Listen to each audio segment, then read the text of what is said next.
A man in need gives his last coins to a homeless woman. He never imagined who she really was. The next day, a limousine stops in front of him, and his life changes forever. Hello, viewer. Thanks for joining us. Leave a like and share your thoughts in the comments, along with the city you're watching from. Now let's continue with the story. John White, age 38, trudged along a chilly Chicago sidewalk with his head tucked low against the biting autumn wind.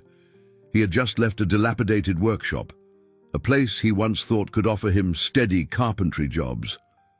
The musty smell of sawdust still clung to his jacket as he replayed a conversation with the workshop owner in his mind. Another curt refusal, another polite, "We'll call you if anything opens up," and another door seemingly closed. He tried not to take it personally, but it was impossible not to feel the sting of rejection. His small apartment was a few blocks away, though it felt like miles in the fading daylight. The glow of streetlights revealed the cracks in the pavement, symbolic of the cracks in his life that had grown deeper over the past 2 years. He had once worked for a reputable construction company, handling specialty carpentry. There had been a decent paycheck, a sense of pride in his craftsmanship, and a future that seemed paved with possibilities. But the company downsized, leaving him without a consistent source of income. Losing his job hit him hard, yet it was the divorce that truly shattered him. Denise, his ex-wife, had grown tired of constant money problems and John's unyielding pride. Their arguments escalated whenever she suggested he take on a part-time job outside his trade or swallow his pride to ask for help from family. John had always been self-reliant, stubbornly clinging to the notion that he could solve everything on his own. In the end, both his job security and marriage disappeared, leaving him with regrets he carried like heavy weights on his shoulders. He paused at a crosswalk near a convenience store, briefly considering stepping inside for a cup of cheap coffee. His hand brushed the pocket of his worn-out jeans, where only a few coins rattled.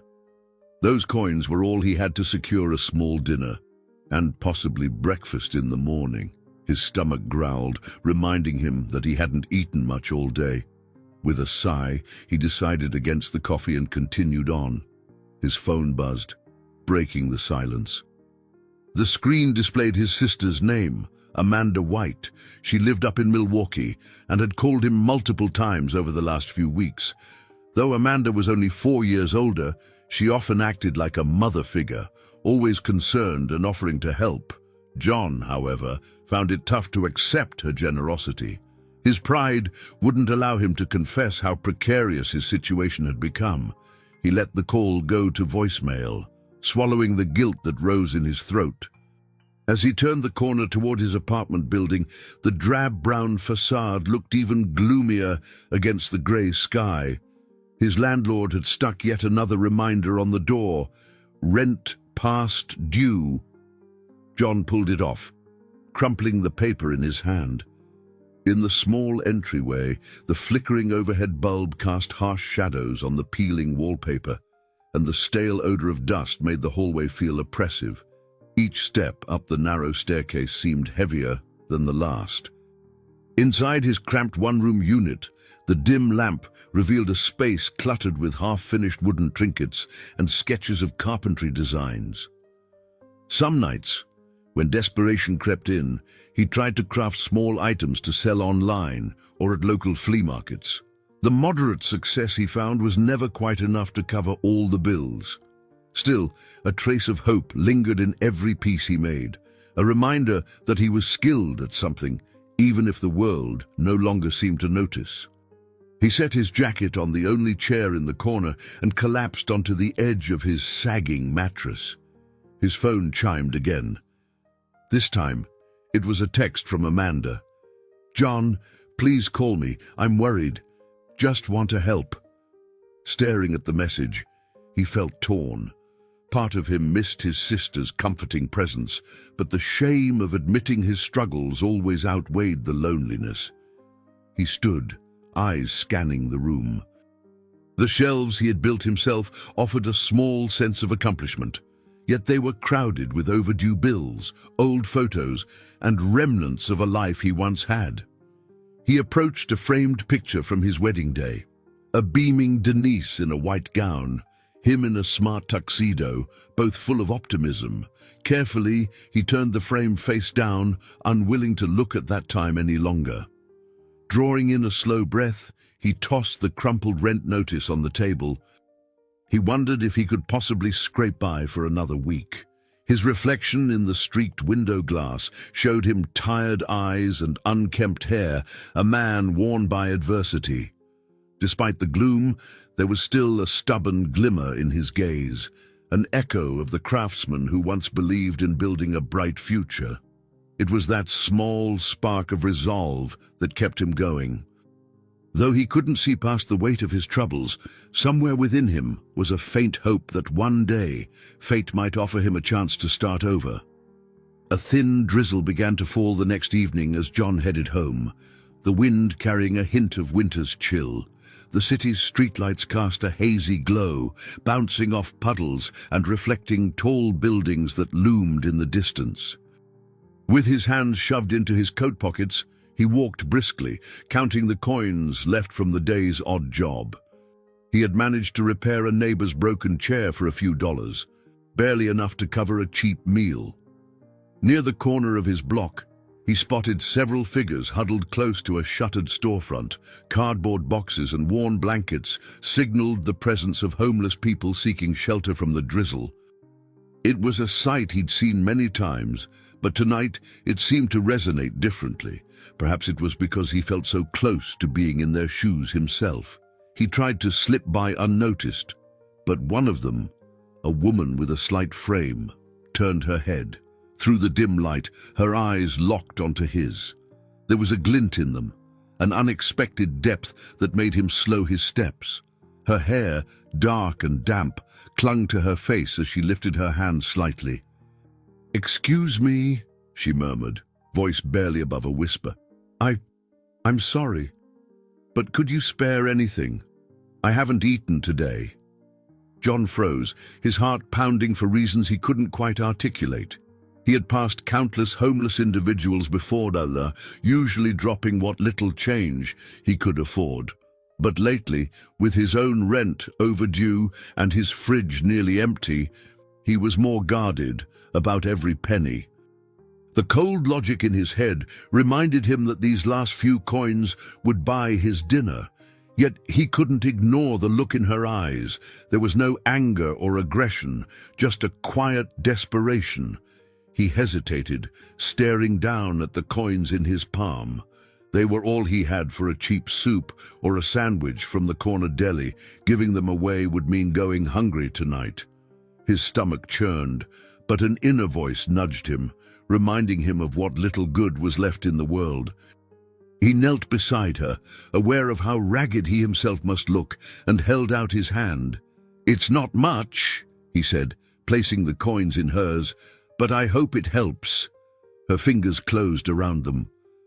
For a fleeting moment, their gazes met once more, and she offered a faint smile of thanks. "You have no idea how much this means," she whispered. John gave a tight nod, standing up quickly. The drizzle had turned into a light rain, soaking through his worn coat. He stepped back into the flow of pedestrians, feeling a twinge of regret and relief all at once. Now he would go to bed on an empty stomach, but something inside him felt lighter. Reaching the door of his apartment building, he paused under the awning to shake off the rain. The landlord's notice from yesterday still weighed on his thoughts, and he felt foolish for having parted with his last bit of change. He mumbled to himself, "What was I thinking?" Shaking his head, he climbed the stairs and entered his apartment, the space feeling colder and lonelier than ever. As he placed his damp coat on the chair, his phone buzzed. Another message from Amanda lit up the screen. "I'm worried about you, Johnny. Please let me know you're okay." He slipped the phone onto the table without responding. The raw hunger gnawed at him, and he wished for something, anything, to fill his aching stomach. Instead, he busied himself by tidying his workspace, stacking leftover planks of wood and sorting through nails. His thoughts drifted to the homeless woman. He didn't catch her name, but something in her eyes lingered in his mind, a mix of gratitude and sorrow. He wondered if she had somewhere safe to go, or if she'd spend another night on that damp sidewalk. Despite the pangs of hunger, he felt a faint sense of peace at having done the right thing. He remembered how Denise used to say he had too big of a heart, that he couldn't fix everyone else's problems while ignoring his own. Yet, deep down, maybe he believed that acts of kindness had a way of coming back around. He settled onto his worn mattress, pulling a thin blanket up to his chin. Raindrops tapped against the window, and the distant hum of city traffic lulled him into a restless doze. His thoughts flickered between regret and a strange optimism, wondering if his small gesture on that rainy street might change anything at all. Somewhere in his half-sleep, he pictured the woman finding a warm meal or a dry place to rest, and his heart felt a touch lighter. Morning would bring more struggles, that much he knew. But for tonight, John let the dim flicker of hope carry him into uneasy dreams. John woke up to the sound of distant car horns and a throbbing ache in his stomach. He glanced at the alarm clock on the makeshift nightstand. 5:57 AM. The city was still pale with early dawn light, and the gloom of his cramped apartment pressed in on him. He hadn't eaten since lunchtime the previous day, and the hunger gnawed at his insides. Rubbing his eyes, he dragged himself to the tiny kitchenette to check if there was anything left. The fridge hummed ominously, nearly empty except for a half-eaten jar of peanut butter and a lone bottle of water. He sighed and grabbed a spoon, eating a bit of peanut butter to dull the sharpest edge of his hunger. Thoughts from the previous night rushed back. He replayed the moment he handed over his last coins to the homeless woman. A twinge of doubt made him question if it was the right call. He pictured the landlord pounding on his door for rent money, or the electricity getting cut off. Then he recalled her eyes again, those pleading yet dignified eyes, and found a small comfort in the fact that, at least for one day, she might have had a meal. He moved to the rickety table in the corner, where a stack of bills lay in disarray. Each envelope felt like a weight pressing on him. As he sorted through them, he wondered whether he could buy more time by calling the utility company. He tried to push away the barrage of negative thoughts. He couldn't exactly regret helping someone in need, could he? His phone vibrated, startling him. It was a text from Amanda. "Hey, I know you might ignore this, but I'm here for you. I'll be in Chicago next weekend. Maybe we can meet." He closed his eyes, torn between relief at the possibility of seeing his sister and shame over his financial state. Part of him wanted to respond immediately, but old habits of hiding his problems ran deep. While the daylight grew stronger, he decided to focus on finding more odd jobs for the day. After a quick shower, he fumbled into his worn boots and pulled a threadbare hoodie over his head. He locked the apartment door, though he doubted there was much worth stealing inside, and started toward the area where he sometimes found small tasks. On the walk, he reflected on how quickly life had changed in the last couple of years. Once, he'd been the confident foreman of a carpentry crew, adept at building custom cabinets and proud of the home he shared with Denise. Now, he was just a man in a fraying hoodie, hoping a local shopkeeper might let him fix a broken shelf for a few bucks. His mind kept circling back to the idea that if he didn't find steady work soon, he'd be on the streets himself. The panic that welled up was overwhelming. What if he ran out of ways to survive? What if every door stayed shut? He tried to push these thoughts down, focusing on each step along the cracked sidewalk. Arriving at a small home renovation store, he spotted a sign reading, "Help Wanted, Part-Time," taped to the glass. It wasn't his dream job, but it was something. Heart-pounding, He pushed the door open. A bell chimed, and the owner, a stocky man in his 50s, eyed him from behind the counter. "Morning," John ventured. "I saw the sign out front. I've got carpentry skills, and I'm looking for work." The owner, whose name tag read James, sized him up. "We're short on help, but we need someone who can deal with customers too. You good with people?"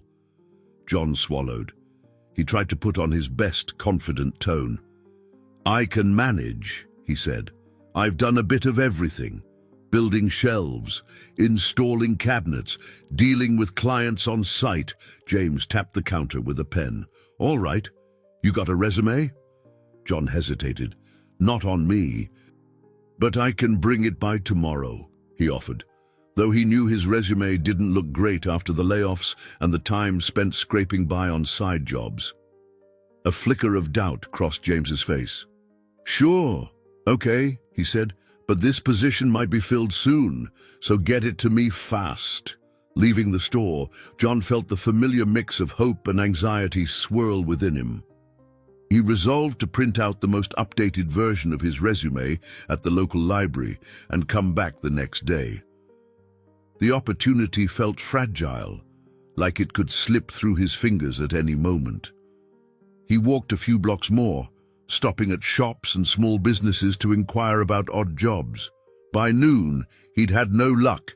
Exhaustion and hunger caught up with him, and he realized he couldn't even afford a cheap burger. His mind drifted again to the coins he gave to the homeless woman. A wave of self-doubt crashed over him. When he finally headed home, he felt a growing dread. His bank account hovered near zero, and as much as he tried to maintain a brave face, the truth was undeniable. He was one missed payment away from losing what little he had left. And in those moments of spiraling fear, he couldn't stop asking himself if a single act of kindness had been the final nail in his own coffin. Late that afternoon, John heard a sharp knock on his door. He tensed, suspecting it could be the landlord or a bill collector. When he peered through the peephole, he was both relieved and anxious to see George Miller, the elderly neighbor from down the hall. George was in his 70s with kind eyes and a stooped posture, often a source of neighborly chats about the changing seasons or the best way to seal a wooden deck. John opened the door and forced a smile. "Hey, George, everything all right?" George raised a white brow. "Should be asking you that, son. Haven't seen you around much." He held out a small plastic container. "Figured you might want some leftover stew." "My wife made a big batch last night." Gratitude flickered through John, but so did embarrassment. He took the container gingerly. "Thank you. You didn't have to do that." George shrugged. "I know you're proud, John, but sometimes a man just needs a decent meal. No shame in accepting kindness." Inviting George inside, John cleared a space on the cluttered table. They both sat down, and John offered the older man some water from a half-empty bottle. The stew smelled heavenly, and John's stomach growled despite his attempt to remain composed. "How's work?" George asked gently. John fiddled with the container's lid, choosing his words carefully. "Not great. I've picked up a few odd jobs, but nothing permanent. Been trying to get something steady at the hardware store nearby. Might have a shot." George nodded. "Just keep at it. Your craftsmanship is impressive, and that's something folks still need. You built those shelves in my place a few years back, remember? Best I've ever had." A small smile touched John's lips. "Yeah, I remember. Sometimes I forget that I have skills people could value." He paused, glancing at the stack of bills on the table. "Lately, it feels like the world's turned against me." George leaned forward, setting a comforting hand on John's arm. "I'm not going to pry, but if you need anything, someone to talk to or a quick loan, don't be too proud. We've all hit rough patches." John's throat tightened. He appreciated George's offer more than he could express. Yet, the idea of borrowing money from a neighbor, especially an elderly one on a fixed income, was too much for his pride to handle. He managed a nod. "I'll keep it in mind." "Thank you, George." "Really?" After George left, John warmed the stew on his tiny stove, each spoonful a balm for his hunger and stress. The taste brought back memories of simpler times, family dinners, laughter echoing in the kitchen, and a roof over his head he never had to worry about. By early evening, the phone rang. He glanced at the screen. It was a number he didn't recognize. Usually, he'd ignore unknown calls, suspecting telemarketers or bill collectors, but something compelled him to pick up. "Hello," he answered, his voice cautious. A firm tone greeted him. "Mr. White, this is Mark Donahue. I'm calling regarding your car payments. We sent several notices with no response. Are you aware that you're 3 months behind?" A headache flared at his temples. He didn't have the money to catch up. The call ended with a warning that repossession was on the table if he didn't make a substantial payment soon. Setting the phone down, he stared blankly at the wall. Everything felt like it was teetering on the edge. The rent, the utilities, and now the car. He paced the small apartment, trying to think of solutions. Maybe he could sell some of his tools, though they were essential for his work. Or perhaps he could ask Amanda for a loan. But the thought made him cringe with embarrassment. His mind drifted to the coins he'd given away, fueling a fresh wave of panic. Though the logical part of him knew that tiny sum wouldn't have solved his problems, the fear of running out of every last resource haunted him. With a groan, he pushed away the thought, refusing to blame a moment of compassion for all his hardships. Needing fresh air, he stepped onto the narrow fire escape outside his window. The city sprawled before him, lights twinkling in the dusk. Somewhere out there, the homeless woman he'd helped was likely facing a far harsher reality. He thought of her again, imagining how vulnerable she must feel. In a strange way, it made his situation seem slightly less dire, or at least put it into perspective. Stepping back inside, he felt the weight of the day's challenges settle on his shoulders. Despite George's kindness and the hope of a part-time hardware job, the pressures mounted. He eyed the old toolbox in the corner, a relic from better times. Inside it lay worn-out chisels and hammers that once built beautiful furniture, now waiting to be used again. For a split second, a hint of determination flickered. He had not given up completely, not yet. Nightfall shrouded the cramped apartment as he settled in, consumed by worry. Tomorrow, he decided, he would make more calls, check more places for work, and keep chasing any lead he could find. Somehow, he had to believe that all wasn't lost, that something good might still be on the horizon. The next morning, John woke to a glimmer of early sunlight breaking through the dusty window. He had slept fitfully, his mind buzzing with questions about how he'd gather rent and catch up on his car payments. Yet, there was a sliver of resolve when he opened his eyes, a faint determination to tackle the day head-on. He pulled on a clean shirt, one of the few left that didn't have paint stains or small tears, and grabbed a battered folder containing a sparse resume and letters of recommendation from his old job. He planned to return to the hardware store, determined to make a better impression on James. With a small mirror propped on the windowsill, he ran a comb through his hair, trying to appear as presentable as possible. On his way out, he noticed the corridor was unusually quiet. The flickering overhead light made the space seem eerily still, as though the building itself were holding its breath. As he stepped onto the street, an unexpected sight made him pause. A sleek, black limousine idled at the curb. It looked wildly out of place in his rundown neighborhood, where even a modest sedan was a luxury. He blinked, unsure if he was imagining things. He watched for a moment, curiosity piqued, but then forced himself to focus. He didn't have time to wonder about fancy cars. He had a job to land, so he shoved his hands in his pockets and walked away. The crisp morning air stung his cheeks, and the city was beginning its daily hustle. A few blocks down, he slipped into a coffee shop, though he had no intention of buying anything. Instead, he lingered at a small table, waiting for James's store to open. The rich smell of roasted beans tempted him, but his wallet was nearly empty. He distracted himself by rereading his resume, noticing the gap years that seemed impossible to explain away. Shortly after, he made his way to the hardware store. The neon open sign glowed in the window, and he entered with steady steps. James stood behind the counter, flipping through a thick inventory binder. He gave John a brief glance. "Morning," John said, extending the folder. "I brought my resume and letters. I'd really appreciate the chance to work here." James skimmed through the papers, lips pursed. "All right," he said finally. "I see you've got real carpentry experience. The question is, can you handle customers and help with sales? It's not all manual labor." John inhaled slowly. "I'm willing to learn. I know wood, tools, and I can explain the basics to anyone who walks in." The store phone rang, interrupting them. As James answered, John waited, shifting his weight anxiously. His eyes drifted to the walls lined with power tools and paint cans.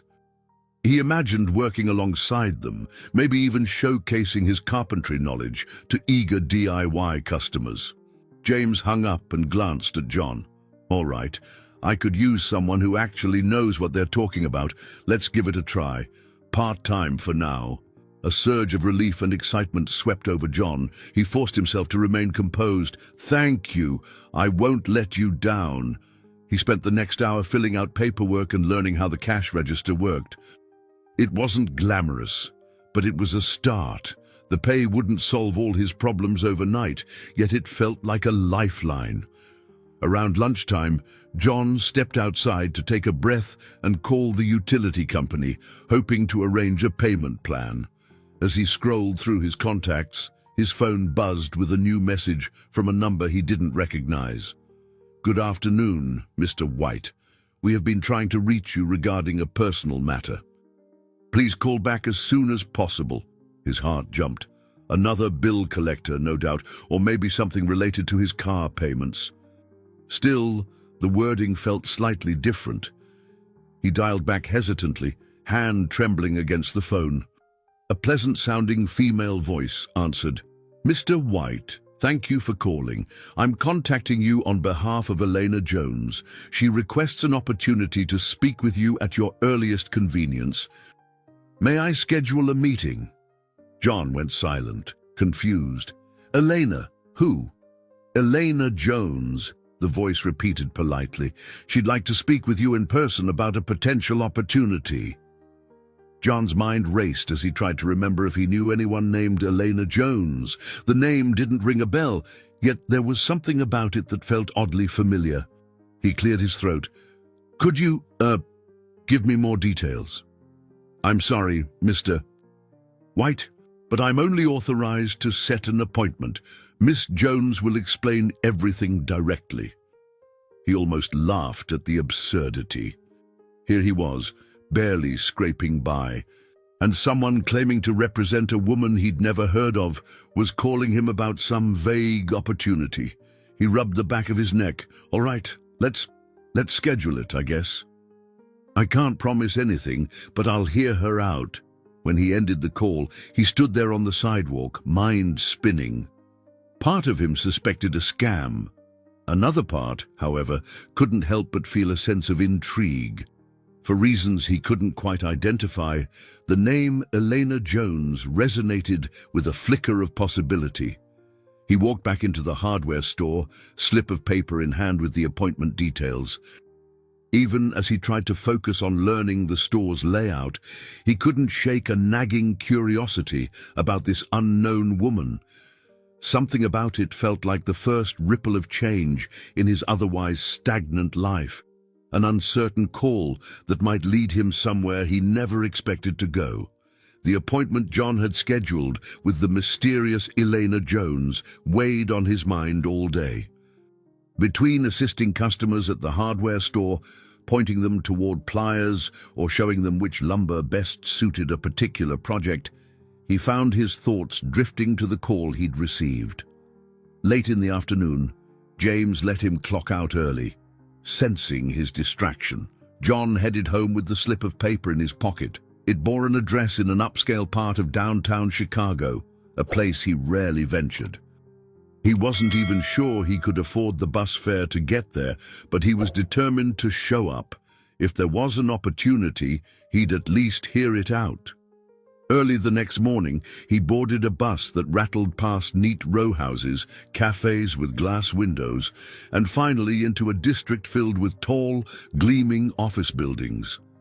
It felt like a world apart from the rundown neighborhood he called home. When he stepped off at his stop, he craned his neck, reading the street numbers until he found the right address, a sleek, modern high-rise with a polished exterior. The revolving doors at the entrance were made of tinted glass, and a uniformed doorman stood at attention, greeting people in tailored suits and expensive shoes. John smoothed the front of his only decent shirt, feeling out of place as he stepped inside the glossy lobby.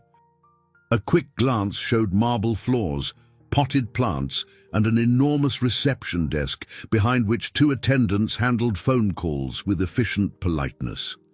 Approaching slowly, John cleared his throat. "Excuse me," he said. "I have an appointment with, Elena Jones." One of the attendants, her name tag read Caroline, flashed a professional smile. "Of course. May I have your name?" "John White."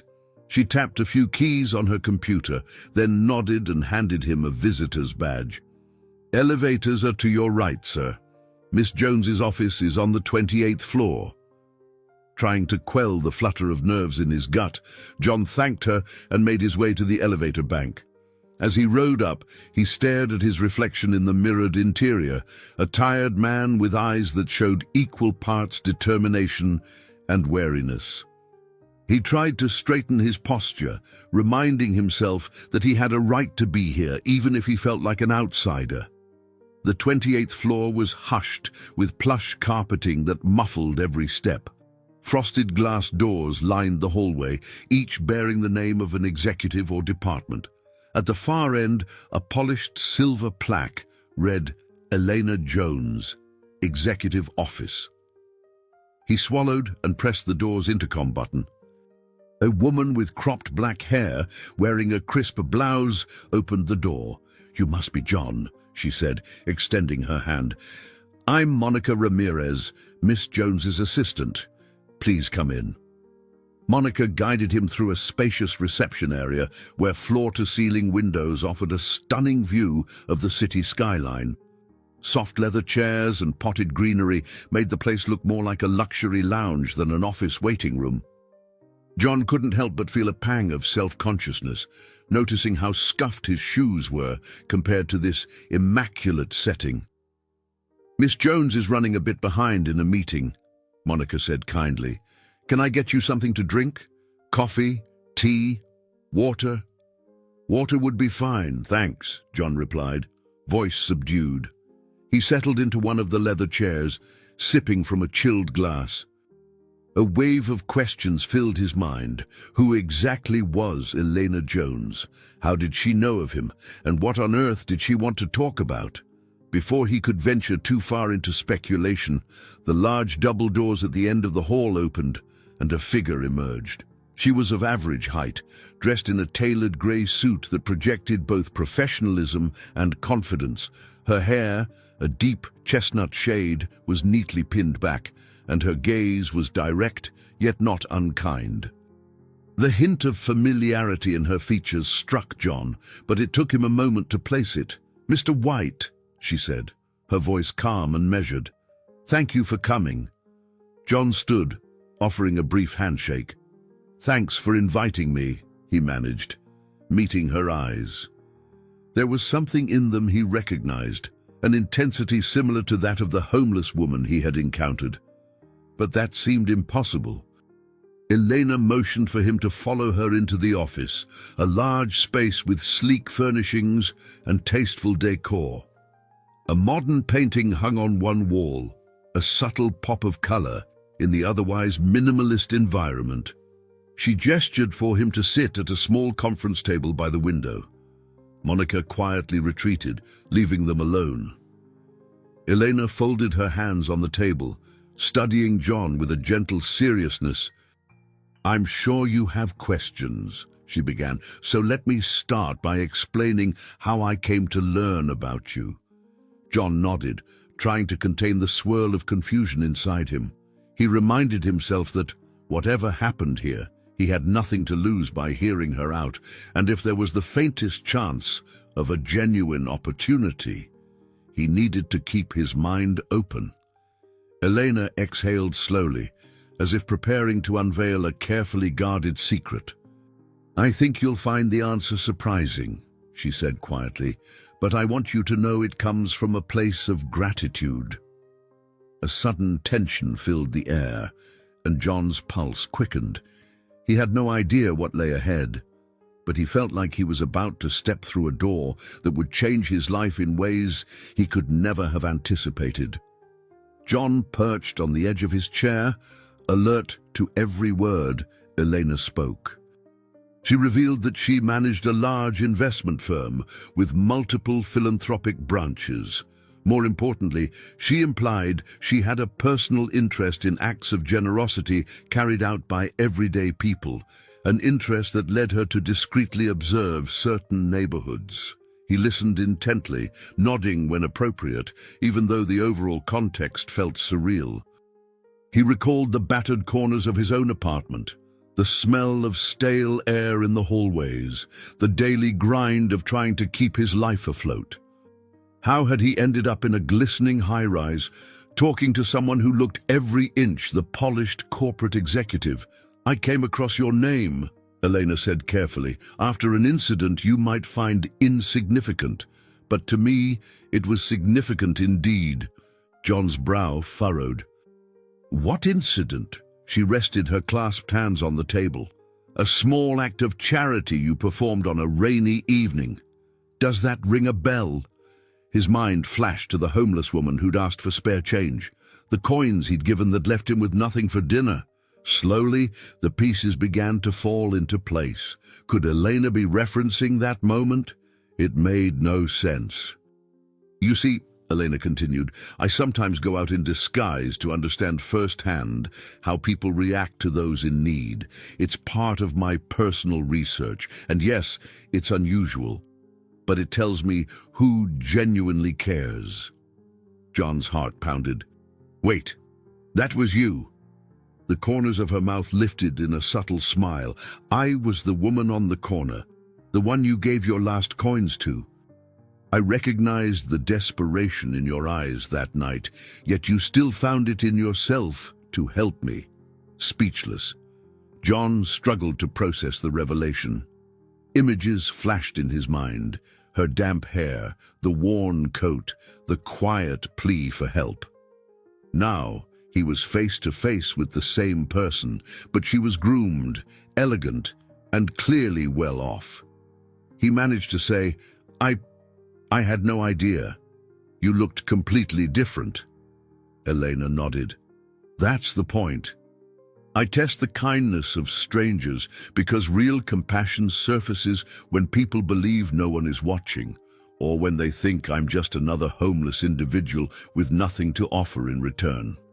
She paused, her gaze steady. "Your generosity truly moved me, John." An emotion he couldn't name flickered through his chest. He felt exposed, yet validated in a way he'd never experienced. "I'm not sure how to respond," he admitted.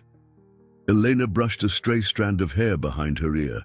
"No need for apologies or thanks. Instead, I have a proposal. My firm needs skilled, trustworthy individuals, not just for standard employment, but for a special project I'm planning." John's nerves jangled with a mix of excitement and caution. He recalled how many times he'd been lured into false hopes or faced dead ends. "What kind of project?" She leaned forward slightly. "It involves building and renovating homes for individuals in financial distress, a philanthropic endeavor that pairs well with my investment strategies. I've seen your work history and know your carpentry skills could be invaluable. But," her eyes narrowed a fraction, "I need to be sure you're reliable. A man's character matters more to me than his resume. He exhaled shakily, thinking of his overdue bills, his precarious finances, and the store job he'd just landed. You barely know me. Why give me this chance? Eleanor's expression was calm but firm. Because you gave your last bit of money to a stranger without expecting a thing in return. People like you are rare. I want to see if you can bring that spirit into something bigger. An internal war raged within him. On one side, a rush of hope that this might be the breakthrough he so desperately needed. On the other, deep-seated fear that he might fail again, that he'd disappoint anyone who believed in him. He remembered how Denise left, how job after job slipped through his fingers, how his pride had walled him off from those who cared. Finally, he said, "I'm interested, but I have to be honest. I'm barely making ends meet. If this is some kind of test, I'm not sure I can pass." Elena studied him, compassion evident in her gaze. "I'm not asking you to risk everything without support. I'll arrange resources and guidance. All I ask is that you remain honest and dedicated. If you decide this isn't for you, there's no penalty. You can walk away." John felt tears prick at the back of his eyes, though he blinked them away. He couldn't remember the last time someone offered him genuine help without strings attached. "All right," he said at last, his voice hoarse. "I'll do my best." Standing, Elena extended her hand. "Then let's begin, shall we?"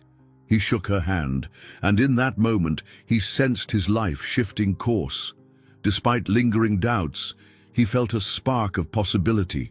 He was leaving behind the grey routine of constant struggle and stepping onto a path that might lead to redemption, or at least a chance to reclaim his dignity. The next day, John stepped outside his apartment building to see a sleek black car, less ostentatious than a limousine but clearly expensive, waiting by the curb. It was still early, and the Chicago morning air held a crisp chill that nipped at his cheeks. A suited driver emerged, greeting him with a polite nod. "Good morning, Mr. White," the driver said, opening the back door. "Miss Jones asked me to bring you to the site." John's heart thumped, a mix of excitement and apprehension. He was still reeling from the fact that Elena Jones, a wealthy philanthropist, had singled him out for a special project. Sliding into the car's plush interior felt like trespassing into a realm meant for someone else. As they navigated the busy streets, he noticed neighborhoods shifting from the familiar low-rent blocks to more prosperous areas with tidy sidewalks and well-kept lawns. Eventually, the driver turned onto a quieter street near the outskirts of the city. A row of run-down houses came into view, some with boarded-up windows and weathered facades. It was here, according to Elena's brief explanation, that her project was meant to take root. When the car stopped, John stepped onto a patch of cracked sidewalk. Elena stood near one of the dilapidated houses, wearing jeans and sturdy boots that contrasted sharply with her previously formal attire. She waved as he approached. "I like to see things firsthand," she explained, gesturing to the house. "No better way to understand a neighborhood's challenges than walking right through them." John scanned the scene, peeling paint, crumbling steps, a sagging porch roof. His carpentry instincts kicked in immediately, noting the structural weaknesses and the possible costs of renovation. He found himself stepping forward, lightly pressing his palm against the porch railing to gauge how loose it was. Behind him, the driver remained in the car, presumably waiting. Elena turned to John, crossing her arms casually. "I plan to buy these houses in bulk, renovate them, and then sell or rent them at affordable rates to families who otherwise couldn't secure decent housing. It's a challenging model, balancing philanthropic goals and financial feasibility, but I believe it can work." John nodded, the wheels of his mind spinning. "That's ambitious, but I can see the appeal." A lot of working-class folks can't afford to fix places like this, even if the price is right. Exactly, Elena said. I'm hoping we can involve volunteers, government grants, and private investors who share our vision. Your carpentry skills will be vital in figuring out realistic costs and what we can salvage. A sense of purpose flickered inside him. After years of feeling sidelined, here was a chance to use his talents for something meaningful. At the same time, he couldn't ignore the jitters of stepping into such a big venture. I'm no financial expert, but I'll do what I can, he offered. Eleanor gave a reassuring nod. I'll handle the financial side. You focus on the practical aspects. What needs to be rebuilt, what can be repaired, and how many workers you'll need. They spent the next hour walking through a couple of houses on the same block, musty interiors revealing broken drywall and water damage. With a borrowed flashlight, John poked around basements, attics, and sagging floorboards. He jotted notes in a small notepad Eleanor provided, forming a rough inventory of tasks. At one point, while crouching near a busted heating vent, John asked, "Why me? I understand the act of kindness opened the door, but surely you could hire any professional crew." Eleanor paused, leaning against a chipped doorframe. "I could, but the whole point is to combine social responsibility with the right kind of leadership. Someone who's been down on his luck but still believes in compassion. In my experience, that perspective is rare." Her words sent a tremor of gratitude through him. He couldn't recall the last time someone saw any worth in his struggles. "I'll do my best not to let you down," he said quietly. They finished the walkthrough, stepping outside into the brisk midday sun. A local resident peered through a curtain, curiosity evident. Elena flashed a smile at the window before turning to John. "Ready to see something else?" He nodded. She led him across the street, where a newer but still modest home stood in stark contrast. "I funded this as a pilot project last year," she explained. "Families moved in recently. You can see the difference a little effort makes." The lawn was small but neatly trimmed, and the siding appeared freshly painted. A mother and two children emerged, waving at Elena. The kids chased each other around with playful squeals. John felt a surge of emotion watching them. It wasn't luxury, but it was stability, a place they could be proud to call home. On the drive back, Elena asked John about his background, where he grew up, how he learned carpentry, and the types of projects he found most rewarding. Her genuine interest disarmed him. He spoke openly about his early passion for building things, the satisfaction of shaping raw materials into something useful, and even the humiliation he'd felt after his divorce and job losses. Her patience in listening made him realize that maybe this new world wasn't just about glitzy offices or philanthropic ventures, but about connecting with people who believed in second chances. The day ended with Elena dropping him off at his apartment, reminding him that they'd meet soon to discuss the project's next steps. John stood on the sidewalk, watching the black car disappear around the corner. He felt a strange mix of excitement and trepidation. He was stepping into an environment far beyond anything he'd known, one filled with possibility but also demands he wasn't sure he could meet. For the first time in a long while, though, he felt a small seed of optimism taking root. Within a few days, John found himself thrown into a whirlwind of meetings, site visits, and endless questions. Eleanor had looped him into daily planning sessions with her team. He'd rise early, take the bus downtown, and find himself in polished conference rooms surrounded by people dressed in crisp suits, discussing budgets and timelines. He felt like a fish out of water. His clothes were tidy enough, but they lacked the professional edge of everyone else's attire. Despite this, Eleanor introduced him with genuine respect, calling him our carpentry expert and on-site coordinator. Though the words made him blush, he knew she was giving him confidence and credibility in front of her staff.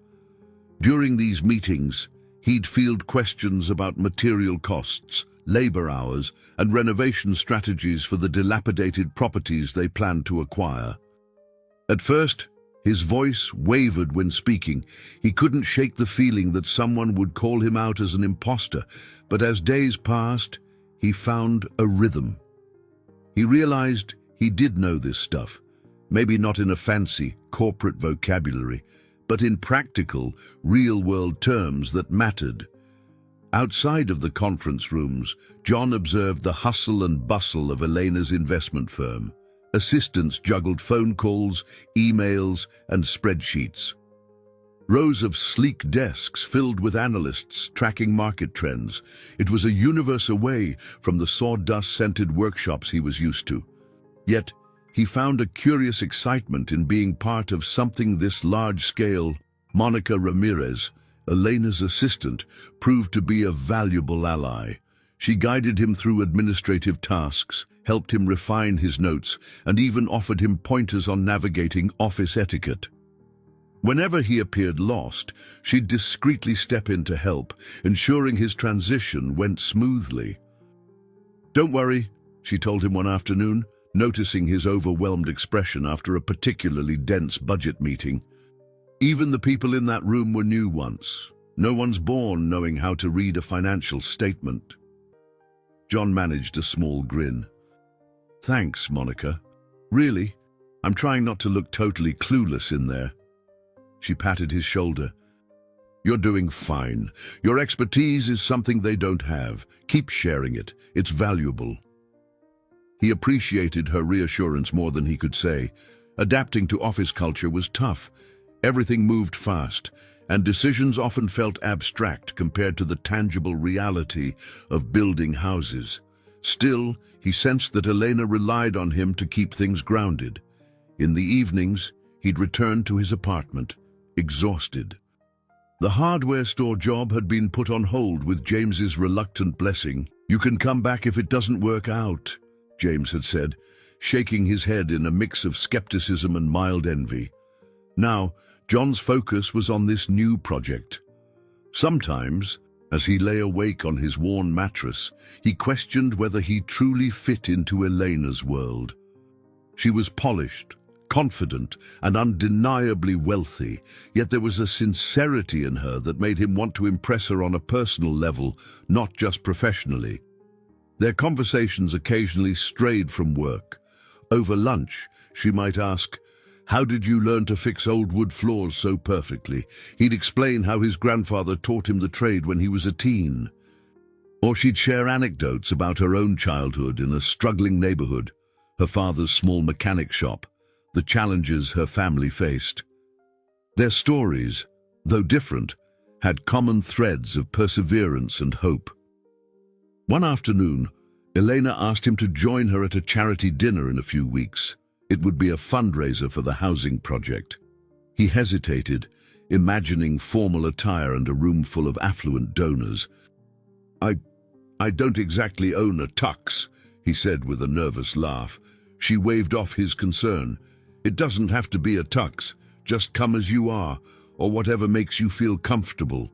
I want the donors to hear firsthand from someone who knows this work on a practical level." Feeling a knot in his stomach, he nodded, aware that this would be another test of his adaptability. But if it could help secure funding for the project and highlight the people who needed safe homes, he'd find a way to manage the formal setting. On top of everything, John tried to keep up with phone calls from Amanda. She'd be visiting soon, and while he was glad to hear from his sister, he wasn't sure how to explain the sudden change in his fortunes.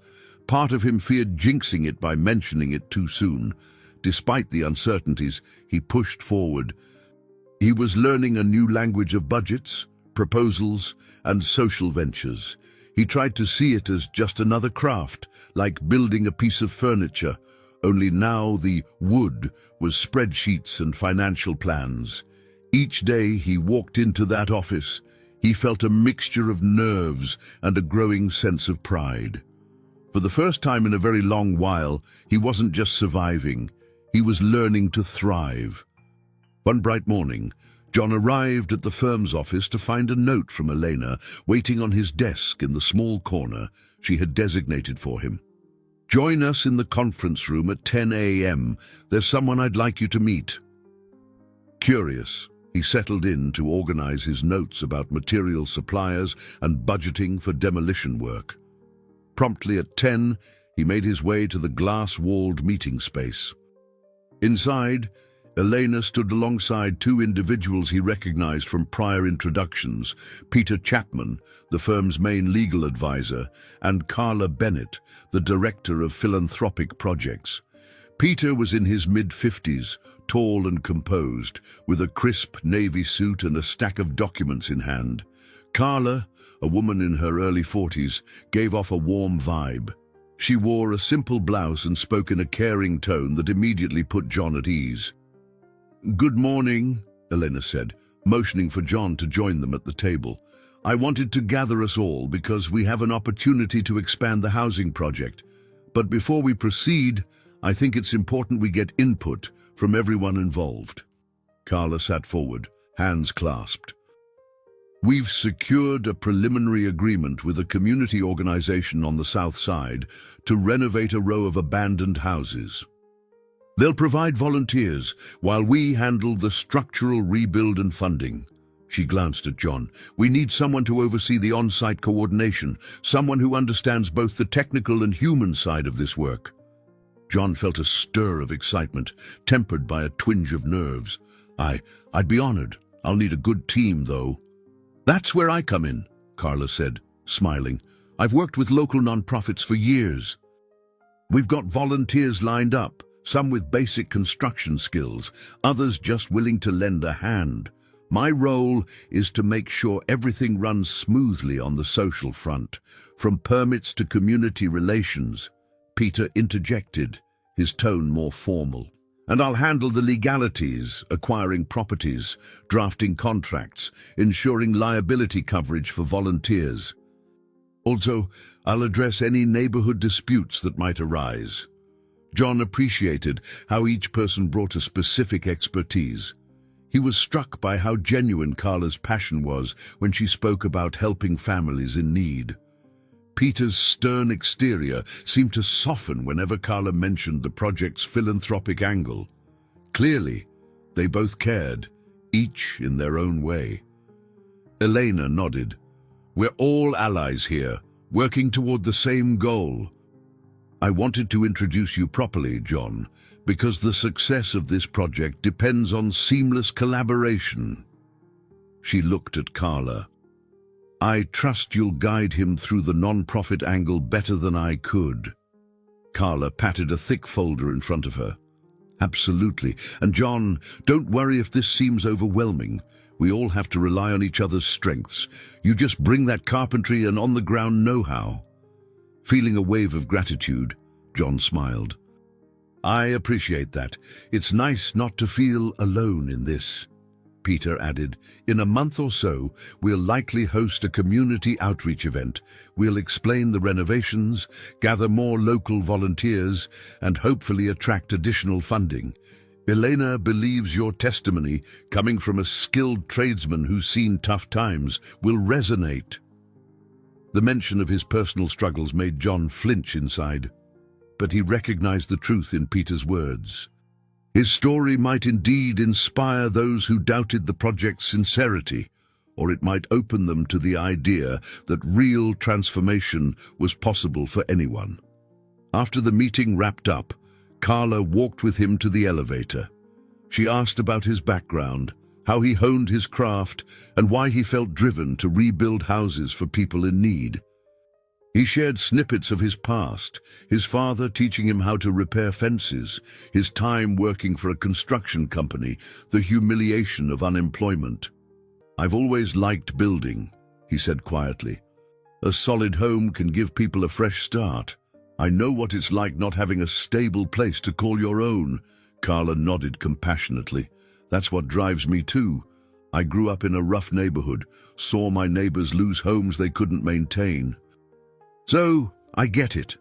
They parted ways in the lobby, each off to separate tasks. As John waited for the bus, he felt lighter, Having met Peter and Carla more closely, he realized he wasn't navigating this uncharted territory by himself. Allies were emerging, people who believed in the same cause and respected his contribution. He reflected on the stark contrast between this collaborative environment and the isolated sense of failure he'd carried for so long. A tiny surge of hope welled up. He had fallen on hard times, but maybe his experiences could fuel something positive. The bus arrived, and he boarded, glancing at the city streets passing by. Old storefronts, boarded windows, bright murals, reminders that Chicago was a patchwork of hope and hardship.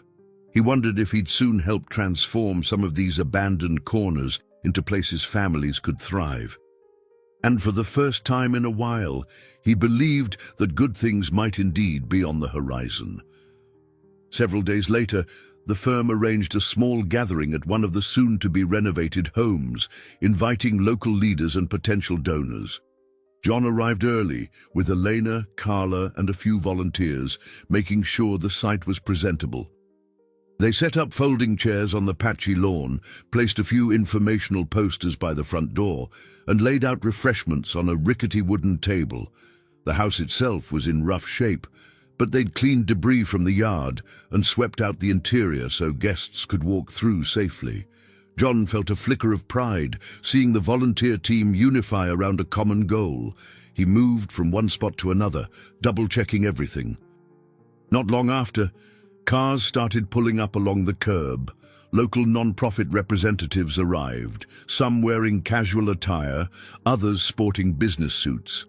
Neighbors meandered over, curious to see what was happening.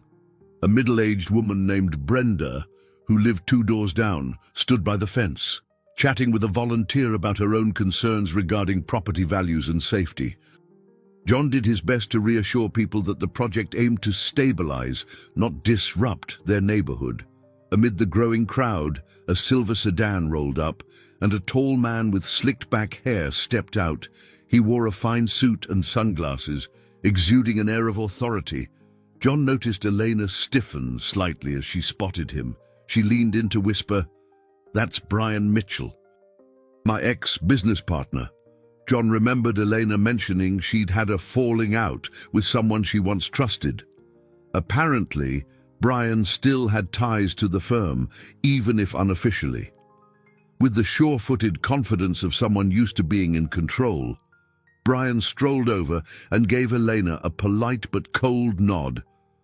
"Quite the community shindig you have here," he said, removing his sunglasses.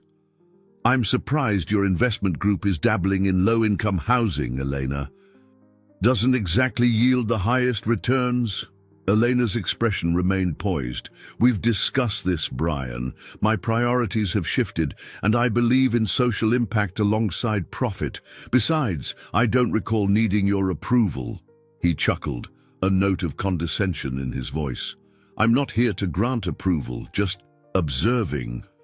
Word got around the office about your new philanthropic angle." His gaze flicked to John. "So you're the golden carpenter I've heard about?" "Yes, the charity case turned hero." John felt a flush rising to his cheeks. He stepped forward, trying to maintain civility. "Name's John White. Not sure about hero, but I know how to fix up a place, if that's what you mean." Brian looked him up and down. "Elena has an eye for interesting projects, but her taste in personal acquaintances can be questionable. I hope you're not simply taking advantage of her goodwill." Tension thickened in the air. Carla and Peter, who had been greeting other guests, noticed the exchange and ambled over. Peter cleared his throat, positioning himself subtly between John and Brian. "We're glad you could make it, Brian," he said in a level tone. "Elena's approach is innovative, and we welcome any support or feedback." Brian offered a tight smile. "Feedback is free, support is another matter. I'll watch how this unfolds. After all, I still hold shares in some of Elena's ventures." He turned to John again, gaze icy. "A single misstep could sink this project's credibility. Do you really think you can handle that pressure?" John swallowed hard, anger flaring. He recognized the scorn in Brian's eyes, the same look people had given him when he was down on his luck. He wanted to snap back, to say something that would wipe that smug grin off Brian's face. But he noticed Elena's silent plea to stay composed. Taking a steadying breath, John replied, "I won't pretend it's easy, but I believe in what we're doing, and we're not alone. We've got a team and a community that believes in it too." For a moment, Brian seemed caught off guard by the calm response. Then he gave a short, derisive laugh. "All right then, let's see what you're made of." He moved away, joining a small group of donors to chat. Carla placed a reassuring hand on John's arm. "You handled that well," she whispered. "He's been a thorn in Elena's side for a while. Don't let him get to you." Elena exhaled, tension visibly draining from her shoulders. "Brian has a knack for stirring up doubt. Please ignore him. The project will stand on its own merit, I promise." John forced a half smile. Despite the knots in his stomach, he appreciated the support from Elena and Carla.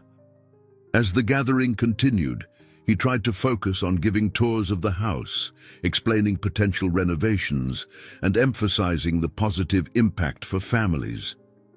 But a nagging worry lingered.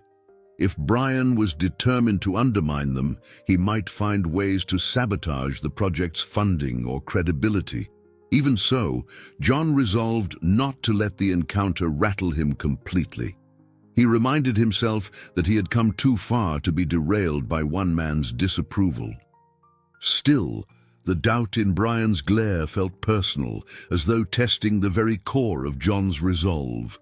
By the time the event ended, most attendees left with a favorable impression, but John couldn't shake the feeling that he'd just met a formidable antagonist, someone who might challenge him in ways he wasn't prepared for.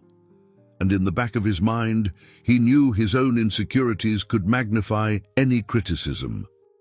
Uncertain as he was, he vowed to stay focused on the larger purpose, helping people who needed a decent place to live. No scornful businessman would take that mission away from him. John woke early, his head buzzing with the lists he'd made the previous night. Material suppliers to check, local volunteers to schedule, and a new set of floor plans he needed to finalize for the next row of houses. The project had expanded faster than he'd anticipated, partly thanks to Elena's deep pockets and persuasive charm, but such growth brought more complications. He slipped into the office suite shortly after sunrise, finding Carla already at her desk. A half-finished mug of coffee by her keyboard, she looked up and grinned. "You're here even before the janitors," she teased. "Big day." John set his notes down with a sigh. "Feels like it. We're preparing to start renovations on the second block. The volunteers are eager, but I'm not sure they understand just how much work is ahead." Carla nodded sympathetically. "Any thoughts on how to organize them?" He pulled out a rough schedule he had drafted.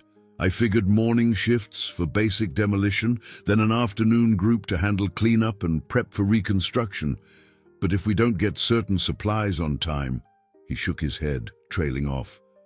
Before Carla could respond, Elena appeared in the doorway, wearing tailored slacks and a simple sweater.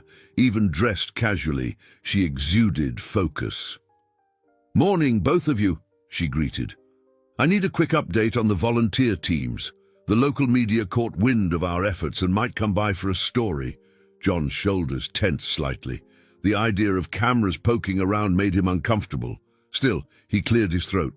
"It could help us, right? More visibility might attract donations." "Exactly," Elena agreed, "but it also invites scrutiny. We need to ensure everything's running smoothly." She placed a hand on John's shoulder, as if sensing his worry. "Don't stress too much. You've done a fantastic job so far." They spent the next hour reviewing John's plans, refining the schedule, and discussing risk management. Carla contributed insights on how to keep the volunteer experience positive, like providing refreshments and splitting them into teams that balanced skilled workers with newcomers. By late morning, John headed to the construction site, where a small army of volunteers had gathered. Some looked prepared, tool belts slung over their hips. Others wore nervous smiles, carrying store-bought gloves and goggles that still had price tags. With gentle authority, John assigned tasks, pairing novices with seasoned workers. A few hours in, everything seemed to be going well. Walls were coming down in a controlled demolition, and dusty piles of plaster and old wood were carted out to dumpsters. But trouble began when the group tackling the basement discovered extensive mold damage. The space was damp, and black splotches clung to the beams. "John, we've got a problem," a volunteer named Eddie called out, beckoning him over. "This is more serious than I realized. We might need a professional mold remediation team." John's stomach sank. Hiring specialists would be expensive. Elena had allocated funds, but unexpected costs could derail the tight budget. He knelt down with a flashlight to assess the damage. The musty odor made his eyes water. He radioed Carla, who arrived with a contractor they'd consulted before. After an inspection, the contractor confirmed they couldn't ignore the issue. John stood by the wobbly basement stairs, wrestling with the financial strain this would impose. Seeing his concern, Carla laid a hand on his arm. "We'll figure it out, John. Better to deal with it now than face a lawsuit or health issue later." He nodded, forcing a smile. "Yeah, you're right. Let's get quotes from 2 or 3 mold experts. I'll talk to Elena." As they emerged from the basement, they noticed a sleek car pull up to the curb. Out stepped Brian Mitchell, dressed in a smart jacket and wearing an expression of distant curiosity. John's stomach tightened. He recalled Brian's mocking tone at the previous gathering. Brian strolled over, eyeing the half-demolished house. Well, he drawled. "Still think you can manage this project, White? Heard there's a mold problem. That can cripple a renovation if you're not careful." John swallowed his irritation. "We're dealing with it." Brian offered a thin smile. "Hope you've budgeted enough for professional work. Surprises like this can make donors nervous." Carla stepped in, her voice composed. "Elena's aware of the situation, Mr. Mitchell. We're consulting experts and we'll handle it responsibly." "No one's cutting corners." Brian glanced around, then leaned in, speaking just loud enough for John to hear. "You'll need more than good intentions and volunteer labor. One slip, and this entire operation could fold. Don't let Elena down." With that, he walked away, leaving John seething yet determined. He refused to let Brian's cynicism undermine the progress they'd made. By evening, the volunteers had cleared out, tired but still upbeat about their day's work. John stayed behind to review the site for safety hazards, reflecting on the fresh challenges. The mold issue was just one test among many. He realized that success would hinge on perseverance, resourcefulness, and a willingness to adapt. Gazing at the gutted interior of the house, he inhaled the dusty air and thought about how every obstacle could bring them closer to the goal of giving families a safe home. He knew, deep down, that each test he faced, financial, structural, or personal, could either break him or strengthen his resolve. A week later, the mold remediation specialists were hard at work in the basement. Though the extra expense stung, Elena authorized the necessary funds after hearing John's explanation. Despite her calm acceptance, John sensed her concern about overspending. He felt responsible for keeping costs in line, worried that any financial overreach might damage the project, or worse, her trust. In the midst of these anxieties, John received a text from his ex-wife, Denise, that made his heart lurch. "We need to talk. Urgent." He wasn't sure he wanted to open that door. Their divorce had left deep scars, and they'd barely spoken since.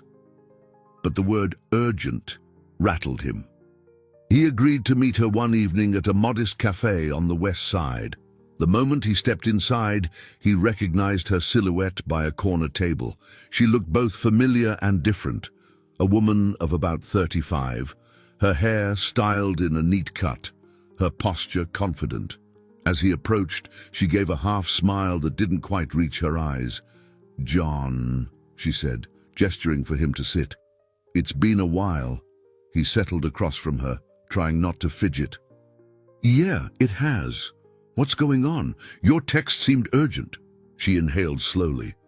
"I heard from Amanda that you're involved in some big housing project, a philanthropic endeavor." John blinked. "Amanda told you that?" He realized he hadn't mentioned it to his sister, but evidently she'd caught wind from someone else. Denise pursed her lips. "I still talk to your sister sometimes. Anyway, I wanted to see if you're okay. If you're not getting in over your head." He bristled at her tone. "I'm managing. Why do you ask?" She studied him for a moment. "Look, I'm glad you found something meaningful, but I recall how you used to overcommit, spending money or energy we didn't have. I don't want to see you crash and burn again." His initial annoyance softened as he remembered that she knew him well, faults and all. Yet, he couldn't ignore the stab to his pride. "Things are different now," he said quietly. "I'm working with capable people. We have real backing." Denise leaned forward, voice gentle. "I'm not here to fight, John. I've been hearing rumors that a certain ex-partner of your new boss is trying to discredit the project. Something about your credibility being questioned." John's pulse quickened. "Brian," he muttered. "He's stirring up trouble, but we're staying ahead of it." She reached out, almost touching his hand before pulling back. "I know you've struggled, but you're a good man.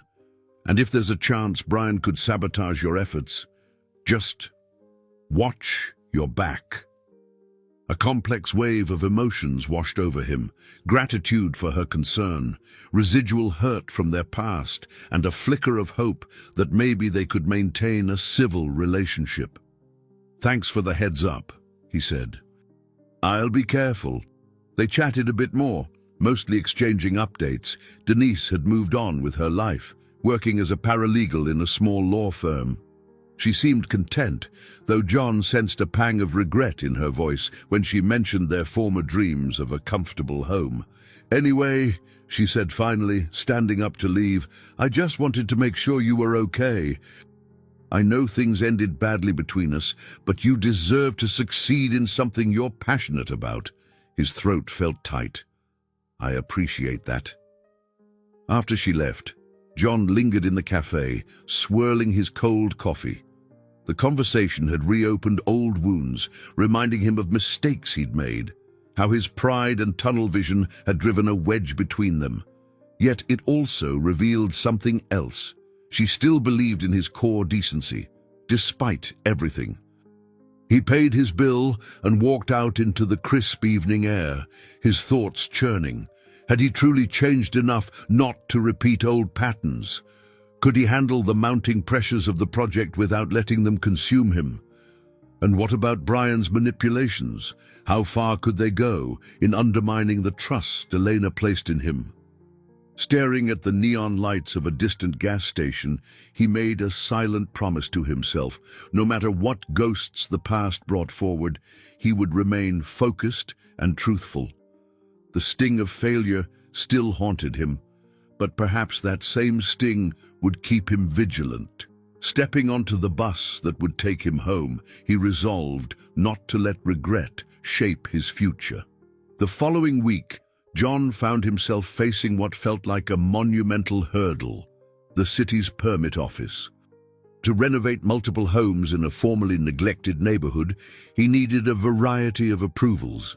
He also needed sign-offs from local inspectors, environmental agencies, and community boards. While Elena's legal team, led by Peter, handled the bulk of it, John had to appear at a public hearing to speak about the technical aspects of the project. He stood outside the municipal building on a brisk morning, balancing a binder of documents under one arm. Carla joined him, carrying her own stack of papers. "You look nervous," she commented, giving him a reassuring smile. He exhaled slowly. "I am," public speaking isn't exactly my strong suit, and city officials can be tough." She nodded. "They're wary of any development that might gentrify an area or disrupt the locals. But remember, our plan focuses on affordable housing. Just be honest about the benefits." Inside, they navigated a maze of hallways until they reached a stark conference room with rows of folding chairs. A handful of concerned residents sat near the front, scanning the agenda. At the head of the room, several city officials shuffled through papers. A short time later, Elena arrived in tailored business attire, offering a polite greeting to the council members. John scanned the crowd, spotting a familiar figure leaning against the back wall. Brian Mitchell, arms folded, expression unreadable. The sight triggered an immediate surge of unease. He recalled Denise's warning, suspecting Brian might try to sow doubt in front of the city officials. Sure enough, after the initial formalities, the council chair welcomed Elena and her team to present.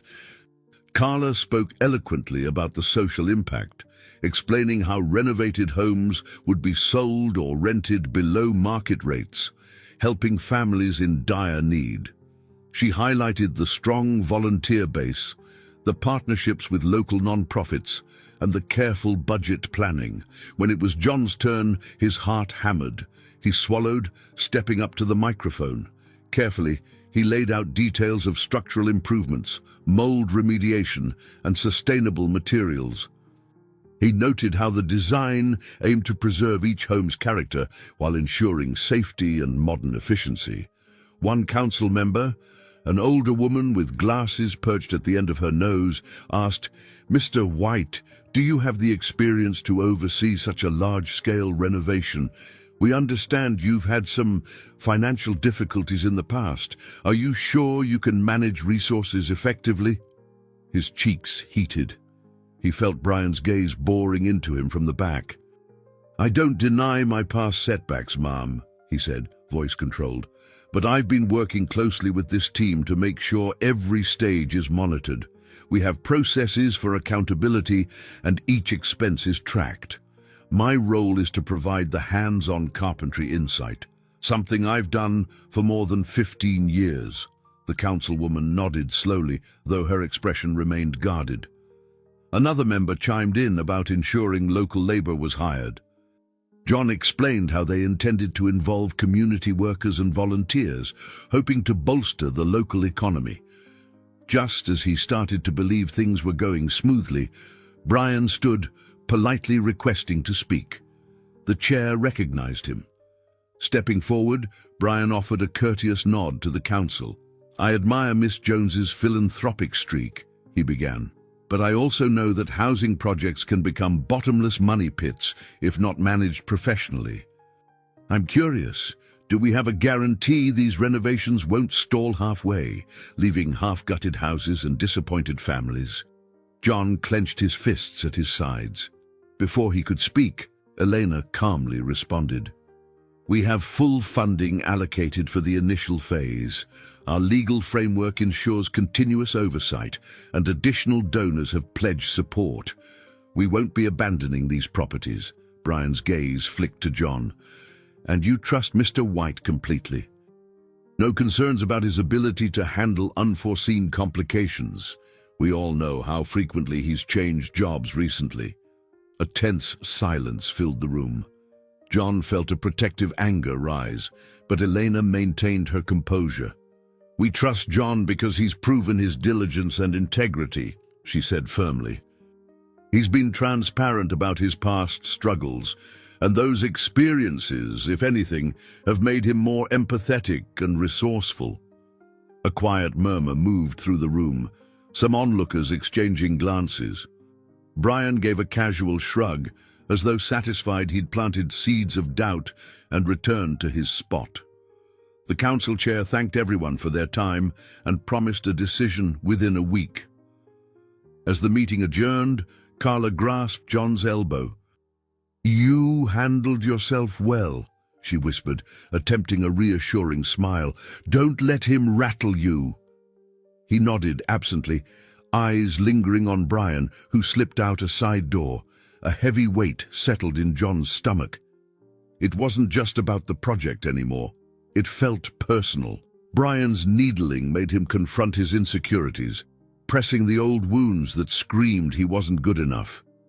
Elena caught his gaze, her eyes filled with empathy. "We'll get through this," she said quietly. "We've come too far to fail now." Yet John couldn't shake the thought that everything, his new sense of purpose, the community's hope, hung by a thread. If the council was swayed by Brian's insinuations, or if unexpected hurdles multiplied, the entire venture could crumble. Outside, the wind had picked up, blowing a chill that cut through John's jacket. He hunched his shoulders and followed Elena and Carla to the car, forcing himself to believe that the next phase of this journey would bring them closer to success.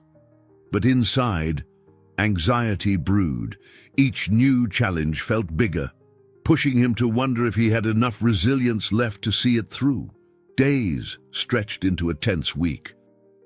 Whenever John checked his phone or email, a coil of dread gripped his gut. He knew the city council's decision would define the next steps. If they denied or delayed permits, the project might stall indefinitely. Late on a Thursday afternoon, as he was helping volunteers patch a leaky roof, Carla burst onto the site, waving her phone above her head. "They approved us," she shouted. "We got the permits." A collective cheer rose from the half-dozen workers scattered across the yard, hammers and tools momentarily abandoned.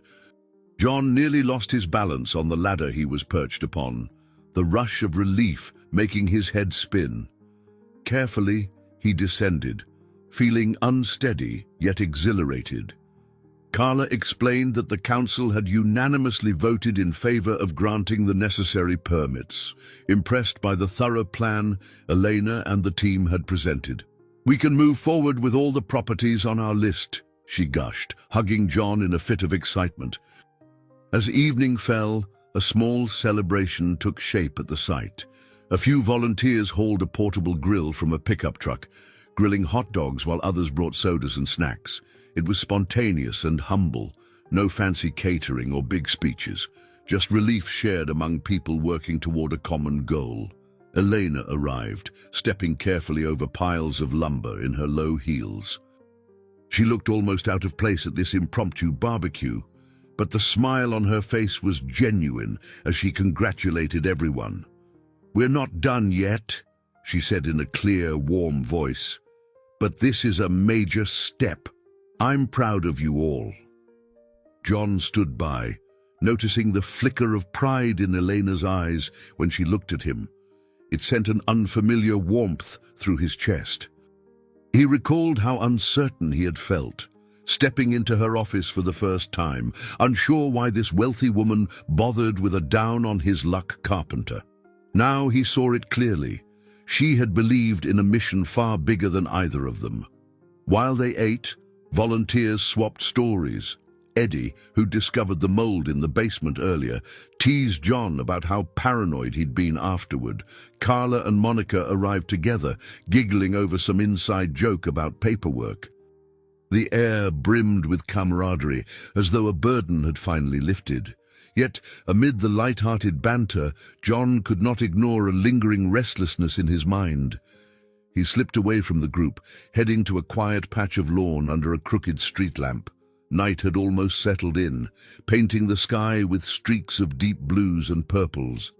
He closed his eyes, remembering Brian's attempt to discredit him at the council meeting.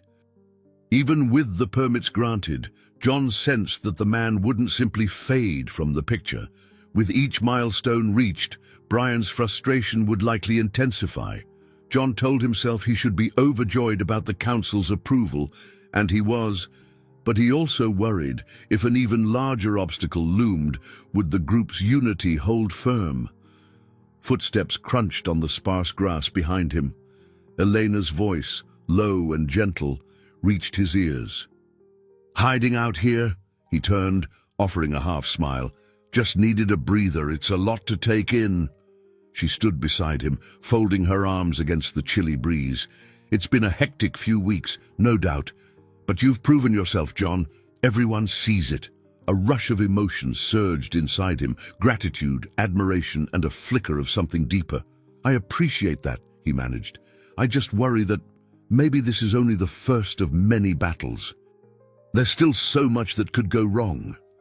Elena regarded him for a moment, eyes soft. Nothing worth doing comes easy. I know that sounds cliché, but it's true. And I wouldn't have brought you on if I didn't believe in your resilience.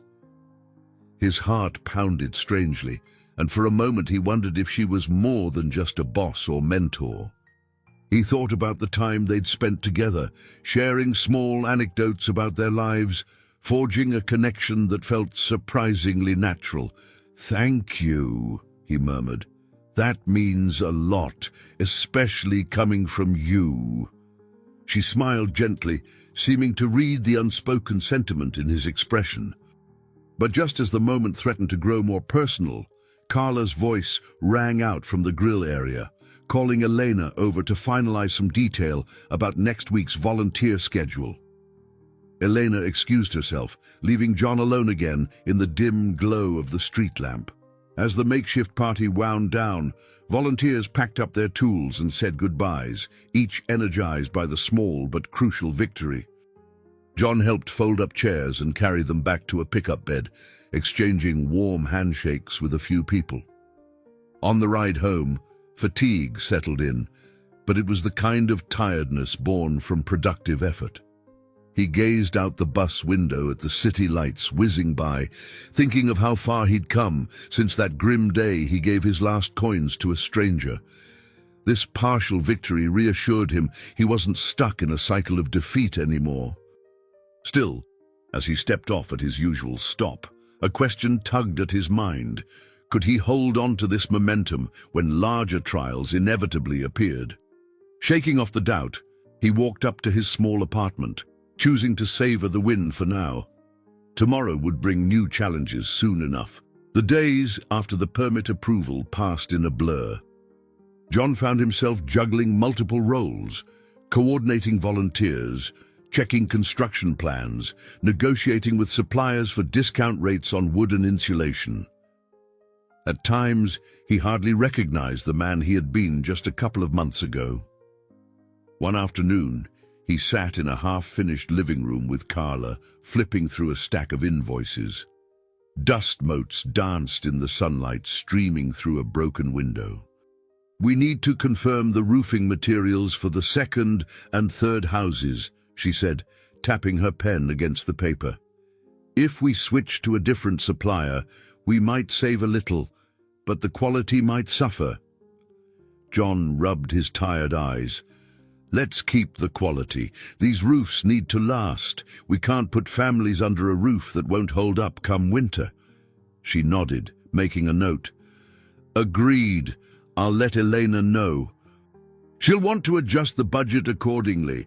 They packed up their papers and stepped outside. A dozen volunteers worked across the front yard, tearing off old siding and hauling debris to dumpsters.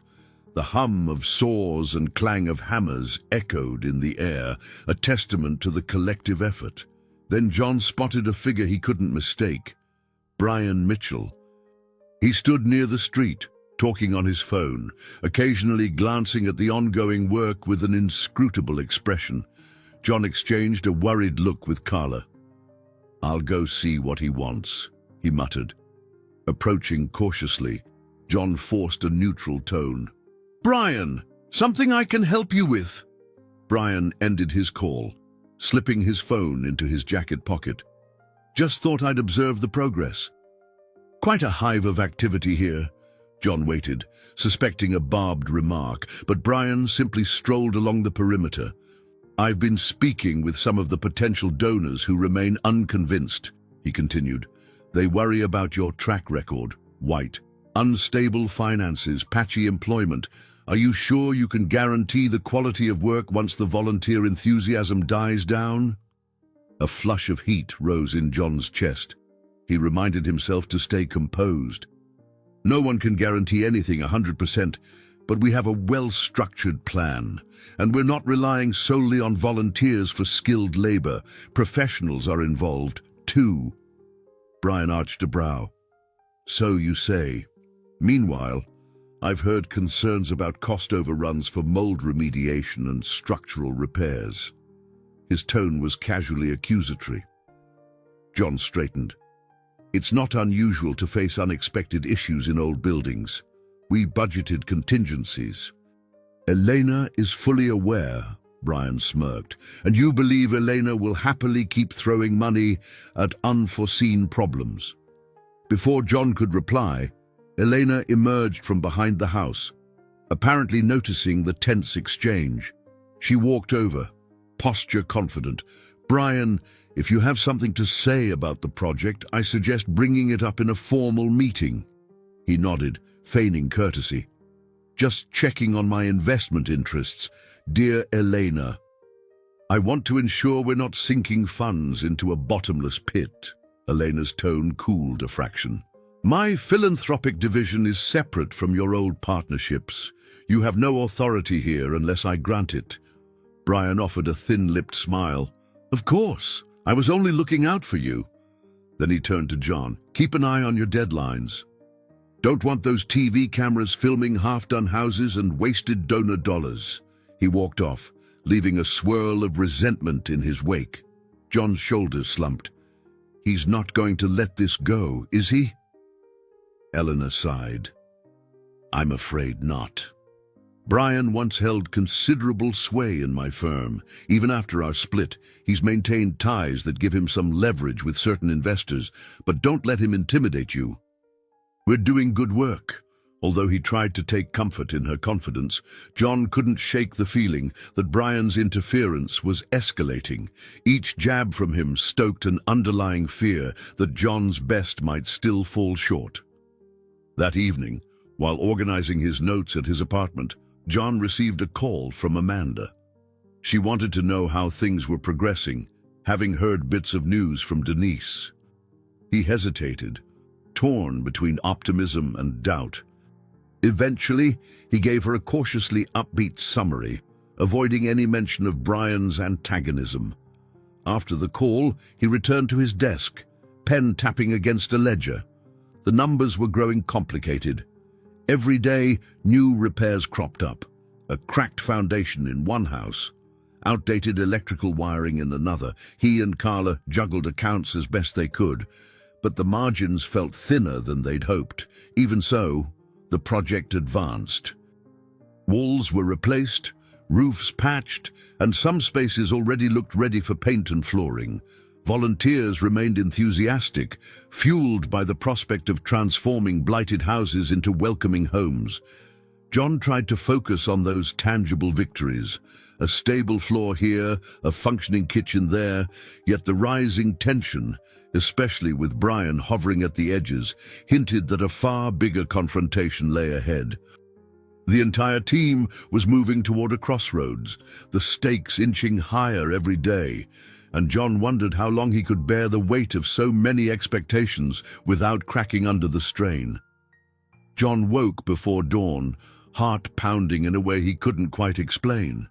He stared at the ceiling of his small apartment, a feeling of foreboding coursing through him. The past weeks had pushed him to his limits. Financial strain on the project, tense exchanges with Brian Mitchell, and the creeping worry that something big was about to break. Yet that morning, he dressed with purpose, pulling on his sturdiest work jeans and a clean button-down shirt. He had promised Elena and Carla he would lead a crucial inspection of one of the nearly finished houses. If all went well, they would sign off on the renovations, letting the first family move in within days. By the time he arrived at the site, the sun was rising over the Chicago skyline, casting long shadows across the block. Volunteers shuffled about, some unloading tools from trucks, others tidying up the yard. Despite the early hour, Carla was already there, clipboard in hand, greeting him with a brisk nod.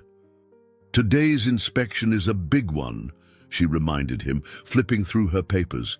If this house passes, it'll inspire donors and community members to trust us with the rest of the development. We need everything to be flawless. John exhaled. I triple-checked the plumbing and electrical. The floors are level, and the roof is solid. Let's hope the inspector sees it the same way. Carla offered a reassuring pat on his shoulder before rushing off to organize the volunteers.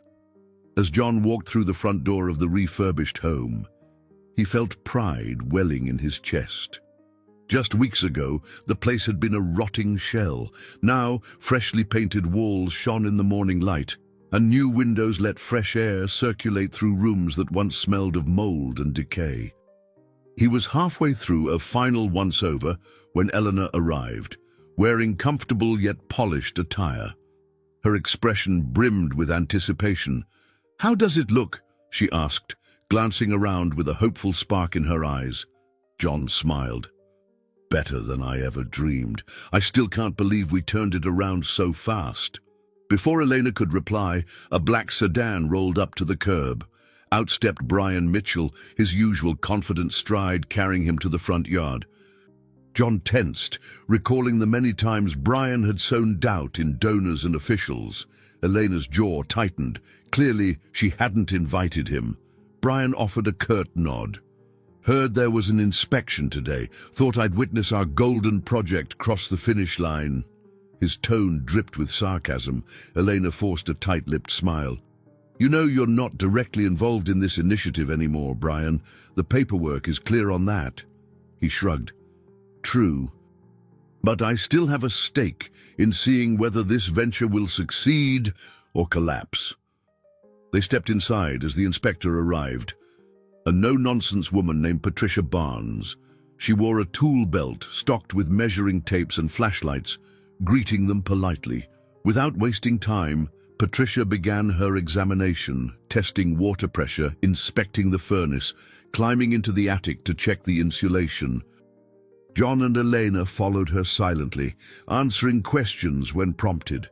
Brian lingered in the background, leaning against a freshly painted wall, occasionally raising an eyebrow or scribbling notes on his phone. Near the end of the walkthrough, Patricia frowned at a piece of trim that had popped loose. She pressed on the window frame, which gave slightly. "This might be a minor fix," she muttered, "but it's enough to delay a final approval." John's heart lurched. "I can fix that in an hour," he insisted, stepping forward. "It's just some warping we didn't notice earlier." Patricia nodded. "All right. We'll see how it looks once you've made the adjustment. I'll check the rest of the house in the meantime." Grabbing a hammer and a few nails, John went to work, frustration mounting. As he tapped the trim into place, he felt Brian's gaze on him. Finally, Brian spoke in a low voice. "These little mistakes can add up, you know. Investors will question whether you're really capable." John clenched his jaw. "If you have a complaint, make it to the inspector, not me. I'm busy." Brian let out a dismissive chuckle. "I'm just saying, if you keep piling on costs for unforeseen repairs, Elena might lose patience, or donors might lose faith." John didn't bother to respond. He secured the trim, wiped sweat from his brow, and beckoned Patricia over. She tested the window frame again, pressing firmly. This time it held. "Much better," Patricia said, scribbling a note on her clipboard.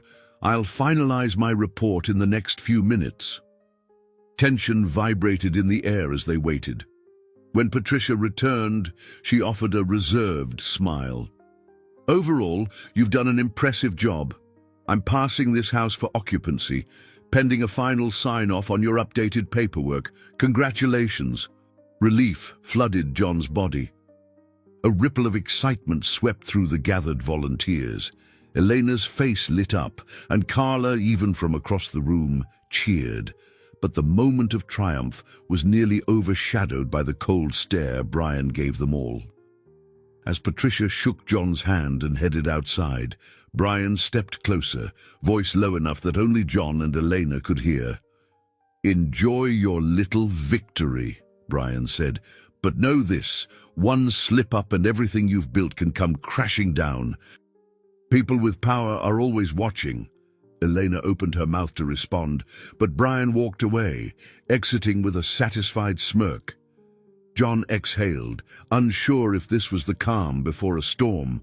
Elena touched his arm gently. "Don't let him taint the moment. We won." She was right. For the family soon to move into this freshly renovated house, this day was a dream fulfilled. Despite Brian's lurking shadow, John chose to celebrate the success. This was, after all, a shining example of how far faith and hard work could go, and it was only the beginning of the biggest test yet to come. Later that evening, John found himself walking through a local park not far from the construction site. The day's victory felt sweet but fragile, like it could be snatched away at any moment. The sound of children laughing on a playground drifted through the cool air, mingling with the rustle of leaves overhead. He had planned to head straight home, yet his feet led him to a small pond in the park's center. A bench stood near the water's edge, illuminated by a flickering lamp. Sitting down, he allowed his thoughts to swirl. His mind replayed the exchanges with Brian, the feeling of constantly having to prove himself. The triumph at the inspection was real, but the shadow of impending conflict loomed large. Brian seemed intent on finding or creating any flaw that might undermine the project's credibility. Lost in reflection, he didn't notice Elena approach until her voice cut through the hush. "John," she called softly. "I saw you leave and guessed you might come here. Carla mentioned you liked this spot." He turned, slightly startled but not unhappy to see her. "Yeah, I walk by sometimes. Helps me clear my head." She sat next to him on the bench, the silence comfortable. A faint breeze carried the scent of damp grass. "You okay?" she asked gently, searching his face. He offered a faint smile. "I am. Mostly just a lot on my mind." The inspection went well, but Brian's pushing harder than ever. "I keep wondering when the next blow will land." Eleanor nodded, gazing at the pond where dim silhouettes of ducks glided across the water. "He thrives on intimidation. Don't let him paralyze you." John inhaled slowly. "It's hard not to be rattled. This project matters to me, maybe more than anything has in a long time." Her expression softened. "I know. It matters to me too. I wouldn't be doing this if I didn't believe in its impact, and in you." He felt a surge of emotion at her words, and for a moment they sat quietly, side by side. The lamp's glow cast subtle shadows across Elena's features, highlighting the concern etched there. John was struck by the fact that, despite her poise and confidence, she had her own fears, responsibilities, corporate pressures, maybe even vulnerability where personal feelings were concerned. As if reading his thoughts, she offered a wry smile. "Sometimes I worry that I'm juggling too many things, running an investment firm, leading philanthropic ventures, fending off old rivals like Brian's, and now—" She trailed off, but her meaning hovered in the air. John's heart thumped harder. He cleared his throat, unsure how to respond. There was a line they'd been dancing around for weeks, the unspoken tension that had nothing to do with building houses. He finally mustered the courage to say, "If I'm part of that, and now, you should know, I care about this project and about you, but I also have a past full of mistakes. I don't want them to get in the way of what we're doing, or anything else." Elena studied him, her eyes gentle. "We all have pasts. I made some bad decisions in my younger days, trusted the wrong people, Brian included. But we can't let those regrets dictate our future." A cool wind brushed across them, sending ripples through the pond.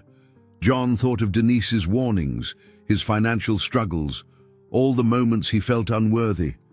Yet, as Elena placed a hand lightly on his arm, he realized how much he'd grown, how far he'd come from the man who'd had nothing left but a handful of coins. "You've shown me that real strength comes from vulnerability, from owning up to weaknesses and still moving forward," she added softly. "That's not a quality Brian or others like him understand." He found his hand covering hers almost unconsciously. The gesture felt natural, as if they'd done this 100 times. For a breathless moment, their gaze held, and he recognized a connection that went beyond professional respect. "I don't know where this is going," he murmured, heart pounding. "I just know I don't want to lose it." She squeezed his hand gently. "Then let's not lose it." They remained there, silent except for the chorus of evening insects and the distant hum of traffic. Eventually, Elena stood, her palm lingering in John's a moment longer than necessary. "We should go. Busy day tomorrow." John nodded, rising from the bench. His mind was calmer, as if that brief conversation had confirmed something he'd felt all along. Their partnership, perhaps even their growing affection, might be tested as Brian's schemes intensified, but for the first time, John felt certain he wasn't standing alone. They walked back through the park together, the weight of the day's tensions eased by the simple closeness of their steps. Darkness had fully descended, yet John's spirits felt unexpectedly bright. Tomorrow, new challenges would arise, but for tonight, he carried a sense of peace he hadn't known in years. The next morning brought a flurry of activity. A group of out-of-town donors visited the construction sites, and Eleanor asked John to guide them. Nervousness churned in his stomach as he stood before 10 well-dressed men and women, each holding notebooks or tablets, ready to evaluate whether this housing project was worth their financial backing. Carla, sensing his nerves, shot him a supportive smile. "They want authenticity," she whispered. "Just show them what we do and tell them why it matters." That reassurance fueled him. He led the donors through a newly remodeled house, explaining how the volunteer teams worked alongside professional contractors. He spoke about the families who would soon move in, people who had been living in cramped, unsafe conditions. The donors asked plenty of questions, some straightforward, others tinged with polite skepticism. By the end of the tour, their expressions had softened. A few snapped photos of the bright, freshly painted rooms and the yard now cleared of debris. One elderly gentleman patted John's shoulder. "This is good work you're doing here. It has heart. We don't see that often." After they left, Carla and John exchanged relieved glances. "We'll see if they invest, but I think we made a strong impression," she said. "Great job today." Late in the afternoon, Elena stopped by, stepping carefully around a pile of unused lumber. She seemed radiant, a subtle excitement dancing in her eyes. "I just got off the phone with 2 of those donors," she announced.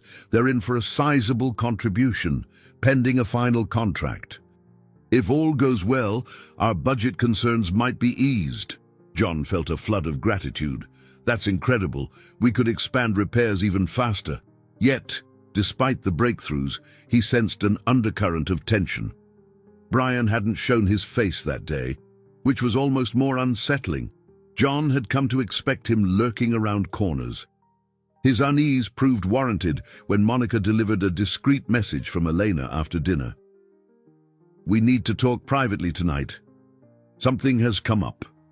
The tone of the text was urgent, making John's pulse spike.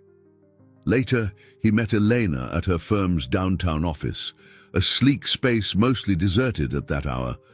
In a small conference room, she laid out a file of documents on the polished table. Her expression was somber. "Brian has leveraged his remaining connections to request a formal audit of our philanthropic division. He claims there may be mismanaged funds." John's gut twisted. "Mismanaged? That's a lie, right? Our accounting is transparent." She nodded, face tense. "Completely transparent. But these audits take time and can cause donors to hesitate. If Brian spins this well, he could stall our funding for months." A quiet dread settled over him. The project didn't have unlimited resources. Even a short-term freeze could cripple their progress. Volunteers might lose momentum, workers could go unpaid, and families hoping to move in would be left waiting. Determination flickered in Elena's eyes, though her voice was soft. "We'll comply. We have nothing to hide, but I need you and Carla to gather every receipt, every invoice. Make sure everything is perfectly documented. John felt a wave of exhaustion, recalling the countless late-night sessions tallying up expenses. We'll do it. Anything to keep this alive. Their eyes locked. He thought of the park bench the night before, the unspoken connection they'd finally begun to acknowledge. There was more at stake now, beyond just finances and housing. This project was a bridge between them, a testament to something bigger than either of them had once believed possible. Elena's shoulders sagged, as if the weight of the world pressed on them. "I'm sorry," she murmured. "I dragged you into this, and now you're under pressure too." John reached out, lightly brushing her hand. "You didn't drag me anywhere. I chose this path because I believe in it. And in you." Her lips curved into a faint smile. "We'll make it through, then." Together they spent hours reviewing files, cross-checking numbers. The glow of desk lamps illuminated paper after paper, each representing a piece of their ambitious dream. Finally, near midnight, John leaned back in his chair, rubbing his bleary eyes. "This is solid," he said with conviction. "No matter what Brian throws at us, the records back us up." Eleanor shut her laptop, exhaling a long breath. "Agreed. But audits aren't just about facts. They're about public perception. Brian wants to taint the narrative, make us look unreliable." Before leaving, John paused by the office window, gazing at the city lights. Somewhere out there, families were sleeping in cramped conditions, counting on the promise of a better home. Brian's maneuver threatened to snuff that promise, but John felt something new stirring inside him, an unwavering commitment, a refusal to revert to the hopelessness he'd once known. This was more than just carpentry or architecture.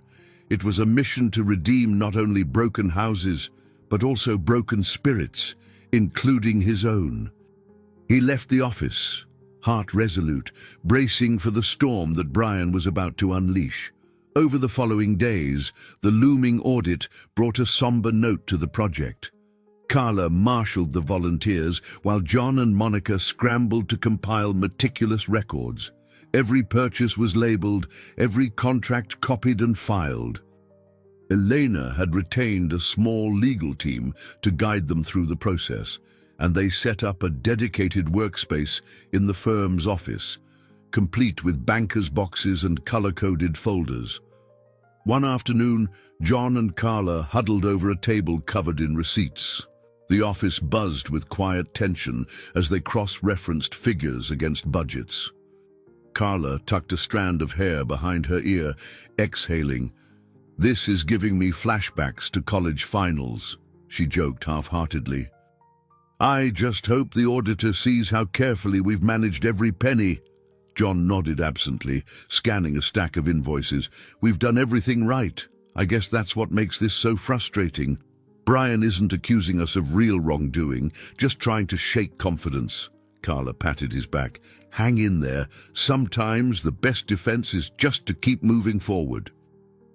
Eleanor arrived soon after, accompanied by 2 lawyers.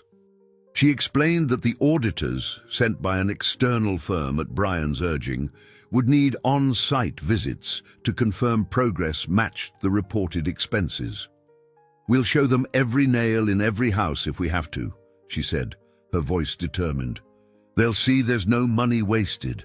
Later that day, John stopped by the original row of houses they'd renovated. A couple of families had already moved in, and seeing them settle into freshly painted living rooms and cozy bedrooms reminded him why he was fighting so hard. One mother stepped onto her new porch, baby on her hip, smiling warmly at John.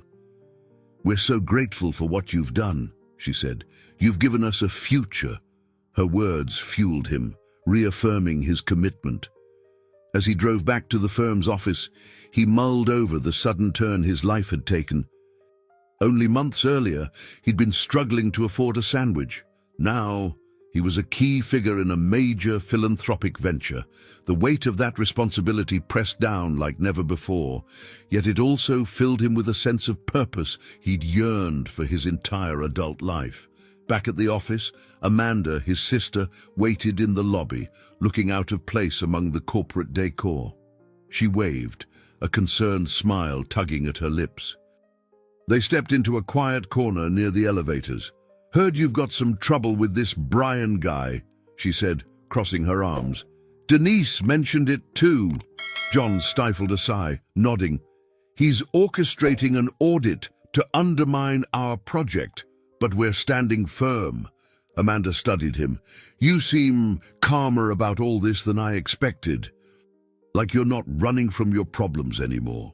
He took a moment to process her words, remembering how he used to shut out anyone who tried to help. "Yeah, it's different now. I'm not alone.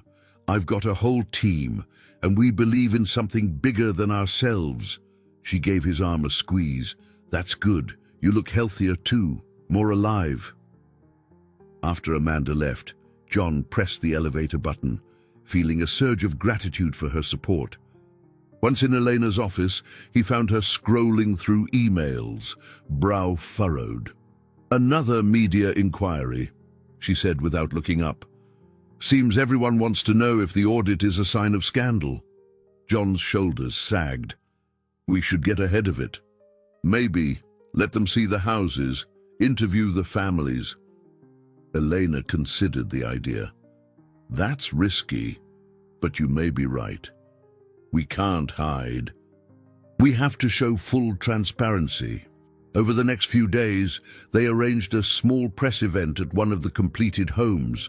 They invited local reporters, city officials, and community members. John practiced a short speech, preparing to highlight tangible progress and emphasize that the audit was a routine measure, not an admission of guilt. On the morning of the event, he caught a glimpse of his reflection in a newly installed window. He was wearing a collared shirt, hair combed, face set with resolve. He recognized the man staring back at him, stronger, prouder, not just a carpenter scraping by, but a leader in his own right.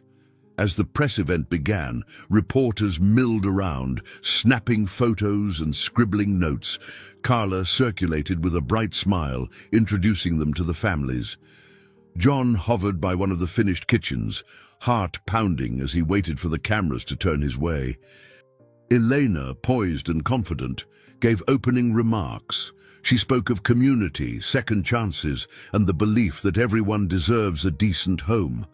Then she gestured toward John, inviting him to share a few words. Stepping to the makeshift podium, he cleared his throat, gaze sweeping over curious faces. "A home is more than just walls and a roof," he began.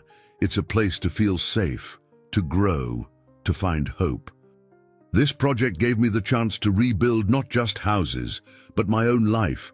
I wasn't sure I could do it, but together, with Elena's vision, Carla's guidance, our volunteers' hard work, we've proven that second chances are real."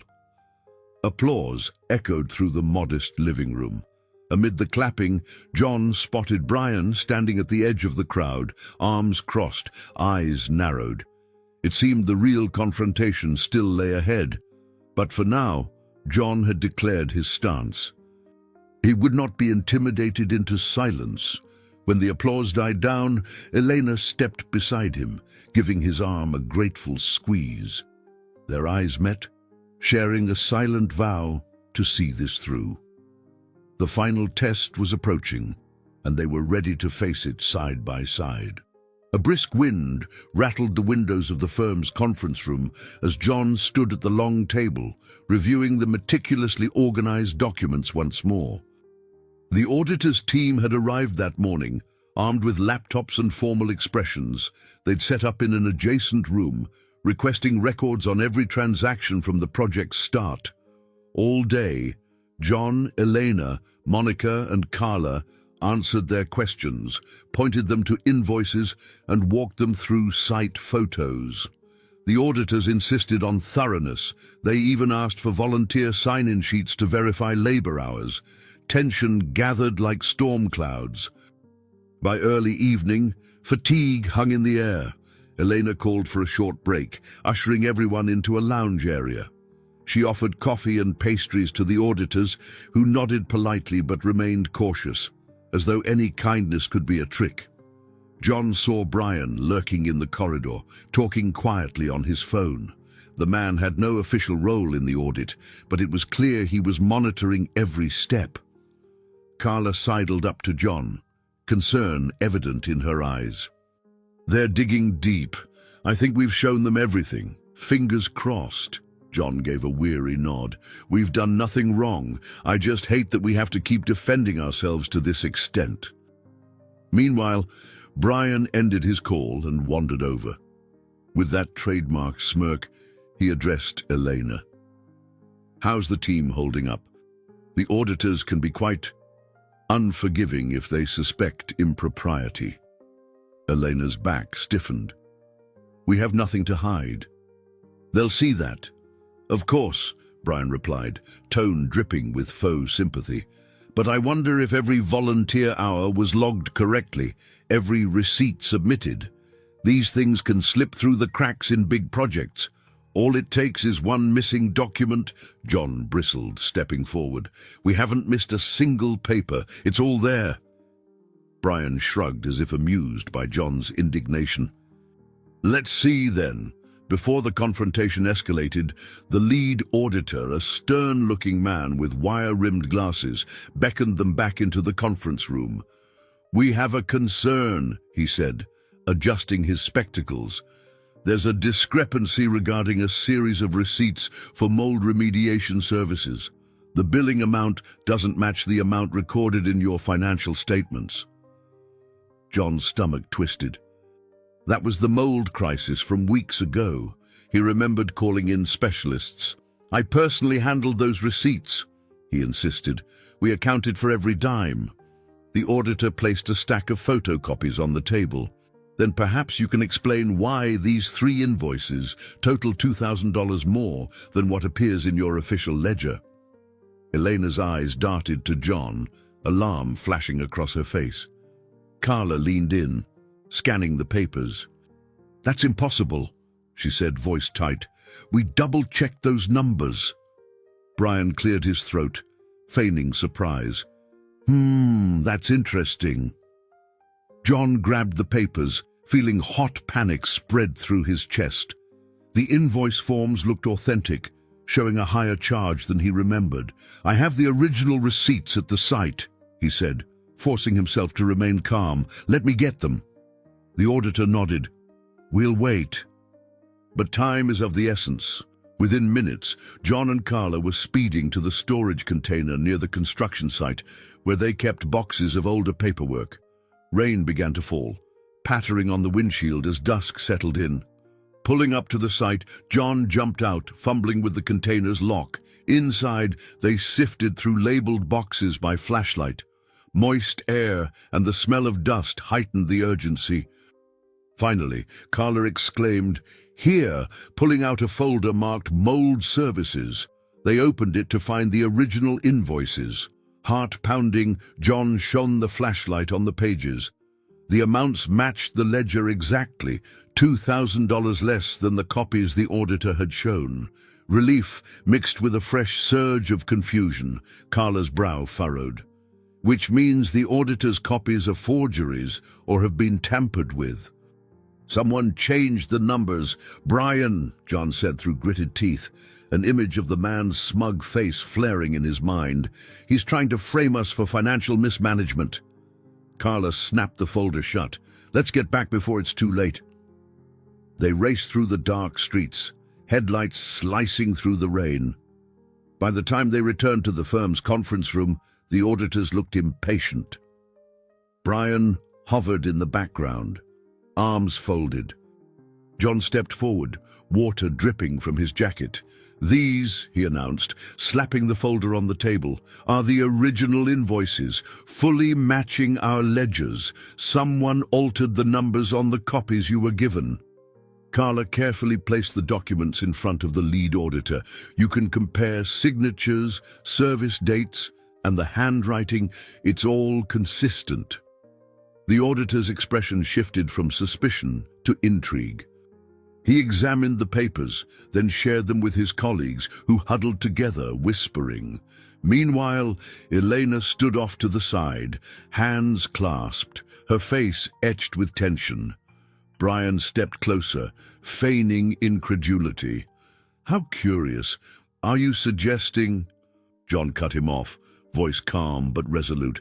I'm suggesting that someone is trying to sabotage our project, and we can prove these altered invoices don't match our original records. A brief, charged silence. Then the lead auditor cleared his throat. We'll need to verify these documents thoroughly, but at first glance, these originals appear genuine. He looked pointedly at Brian. Mr. Mitchell, do you have any statement regarding how we received contradictory copies? For once, Brian seemed at a loss for words. He opened his mouth, then closed it again, glancing at Elena. She stared at him with a mixture of outrage and sadness. I think we've heard enough for tonight, she said, voice unsteady. The audit can continue, but at least one major question has been answered. The auditor nodded, gathering the stacks of papers. We'll finalize our report soon. Good evening, everyone. As the team filed out, Elena turned to John, relief shining in her eyes. Carla sank into a chair, exhaustion finally overtaking her. In the hallway, Brian lingered a moment, catching John's gaze with cold fury. Then he strode away, disappearing into the rain-soaked night. John let out a shaky breath, adrenaline coursing through him. They had defended themselves in the face of a direct attack. While the war wasn't over, this battle had swung in their favor. And in that charged moment, rain pattering against the windows, the conference room half lit by fluorescent lights, John felt a surge of certainty. He would fight to the end for this project, for the people relying on him, and for the future he and Elena were starting to imagine together.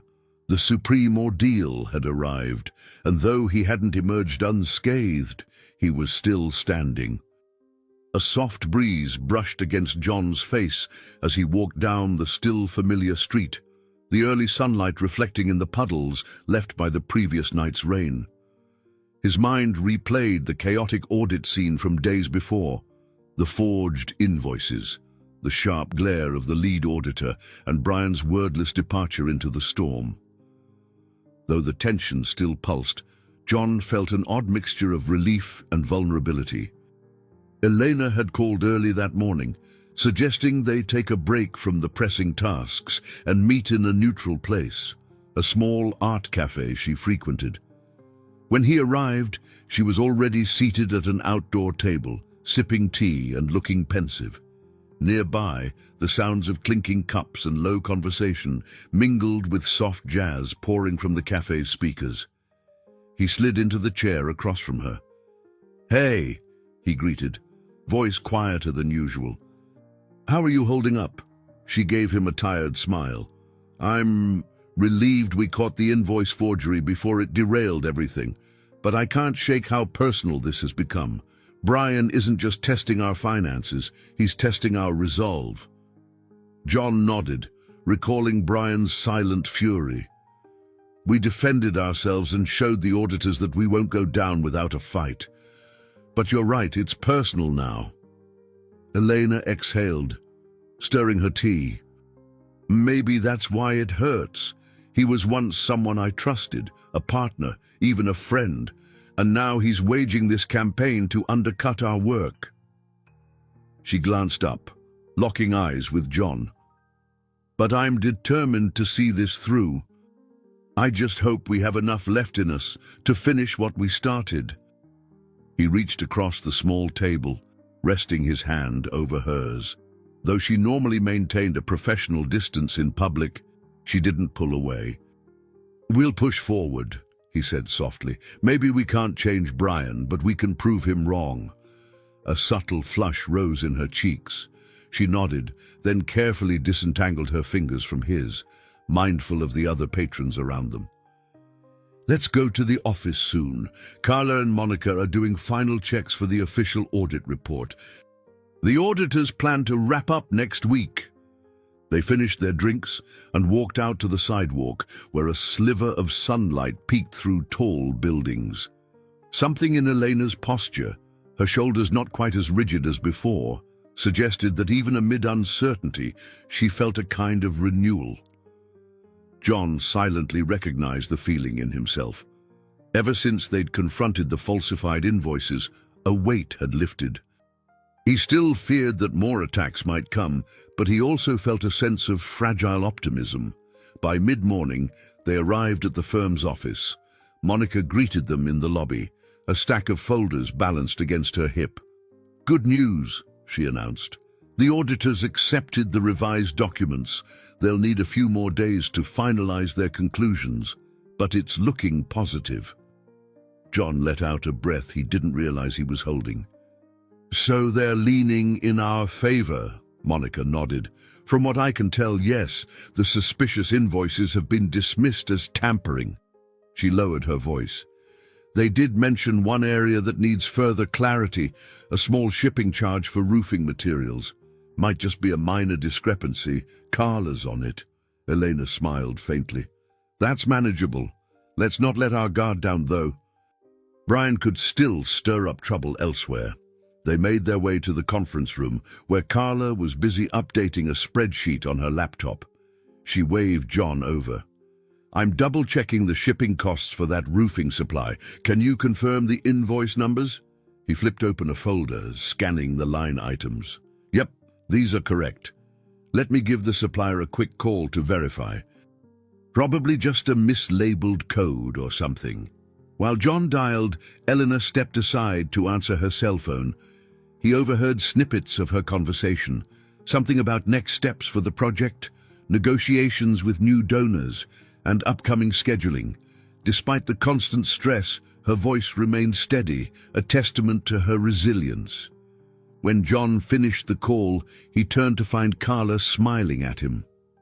"You've grown a lot, you know," she said softly. "Remember the first time we talked?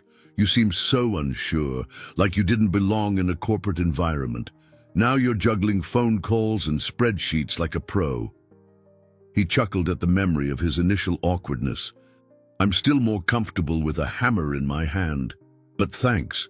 Carla leaned closer, her tone shifting. "Don't lose that side of you. The hands-on guy who isn't afraid to scrape paint or haul lumber. That authenticity is part of what makes you so integral to this project." John felt a wave of gratitude for her words. Their conversation was interrupted when Eleanor rejoined them, phone tucked away. "We need to head to the site in an hour. The final inspection for House 3 is happening, and the family is eager to move in." As they gathered their things, a sense of newness settled over the group. Though the path ahead still held potential pitfalls, they seemed more unified, more certain of their mission. The trials had exposed vulnerabilities in finances, in trust, in each person's capacity to cope. Yet those same ordeals seemed to be forging a deeper collective strength. They left the office and traveled together to the construction site, where volunteers had assembled to add finishing touches. The crisp fall air smelled of sawdust and fresh paint. Children from the neighborhood peered curiously at the activity, some running around playing tag, others watching wide-eyed as carpenters installed cabinets and light fixtures. John paused by the gate, letting the scene wash over him. Families who once faced homelessness now stood on the cusp of a stable future. Volunteers who were strangers only months earlier had become a supportive community. And he himself, once hesitant to give a few coins to someone in need, had found a calling that transcended simple charity. A fragile new dawn indeed, he thought, stepping forward to greet the workers.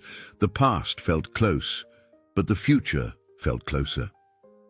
A week later, John found himself back in the neighborhood where he'd once had nothing but a pocketful of coins.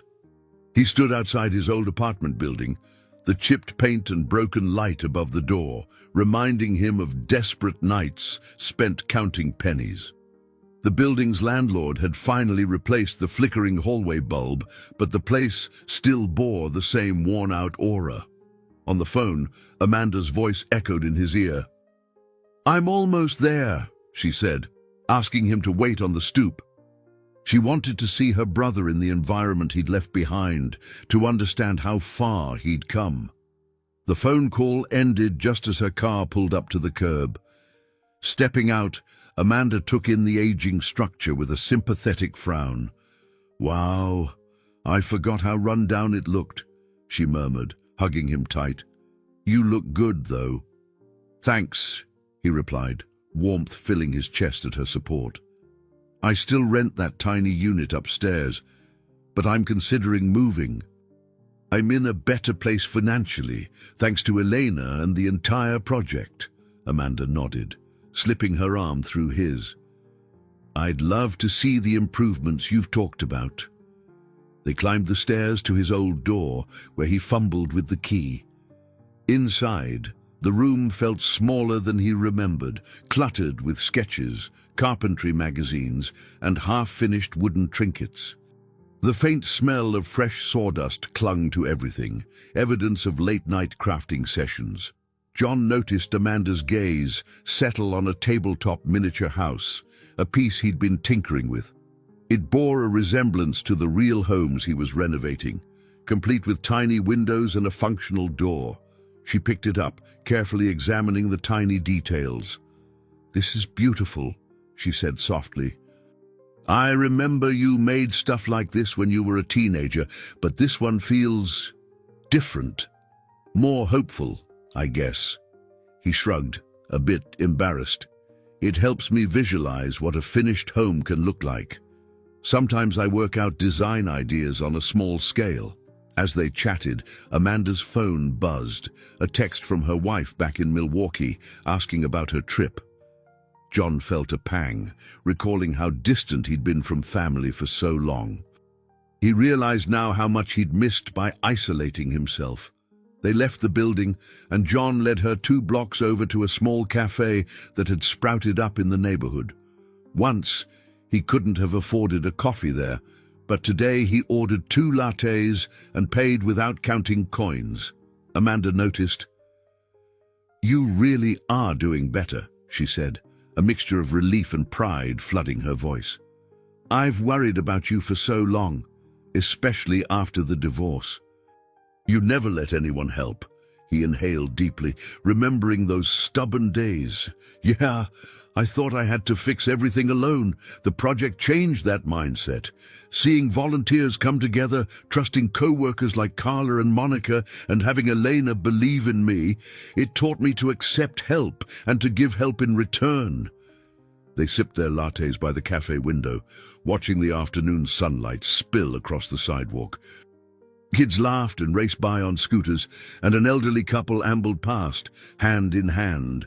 The world, at least in that moment, felt calm. "Do you think you'll move in with someone from the project?" Amanda asked carefully, a subtle hint in her voice. John reddened slightly, knowing who she implied. "I don't know. Elena and I haven't discussed anything like that. We're still navigating a lot." Brian's audit fiasco, for one, took a toll. Amanda tilted her head, curiosity bright in her eyes. "But there is something there, right?" He hesitated, recalling the private moments with Elena, the night in the park, the quiet understanding they shared. "There is," he conceded, his voice soft. "It's not just about the project, but I'm not rushing anything. We both have baggage."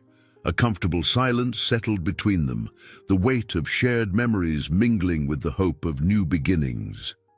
Outside, a bus rumbled by, its brakes squealing as it stopped to pick up passengers, a reminder of the practical world still spinning beyond their reflections.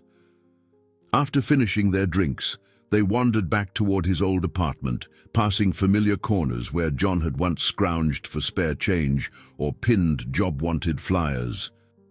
The difference in his perspective was staggering. What once felt suffocating now appeared as a stepping stone. "I'm glad I came," Amanda said, slipping her arm around his shoulder as they neared her car. "It's good to see this place, your growth, everything." He gave her a sideways smile. "Thank you for never giving up on me." She patted his back. "We're family." That's how it's supposed to work. They shared a lingering hug by the curb. Then Amanda climbed into her car, promising to return soon. As she drove away, John felt an unexpected warmth in his chest. This neighborhood, with all its flaws and painful memories, had once been a symbol of his lowest point. Now it felt like a measuring stick for how far he'd come. He headed home, or at least to the unit that had served as home. A sense of renewal filled him with every step. Soon, he'd have a chance to build a different future, maybe in a better apartment, or maybe somewhere else entirely. Whichever path he chose, he wouldn't be walking it alone. And for the first time, that realization didn't scare him at all.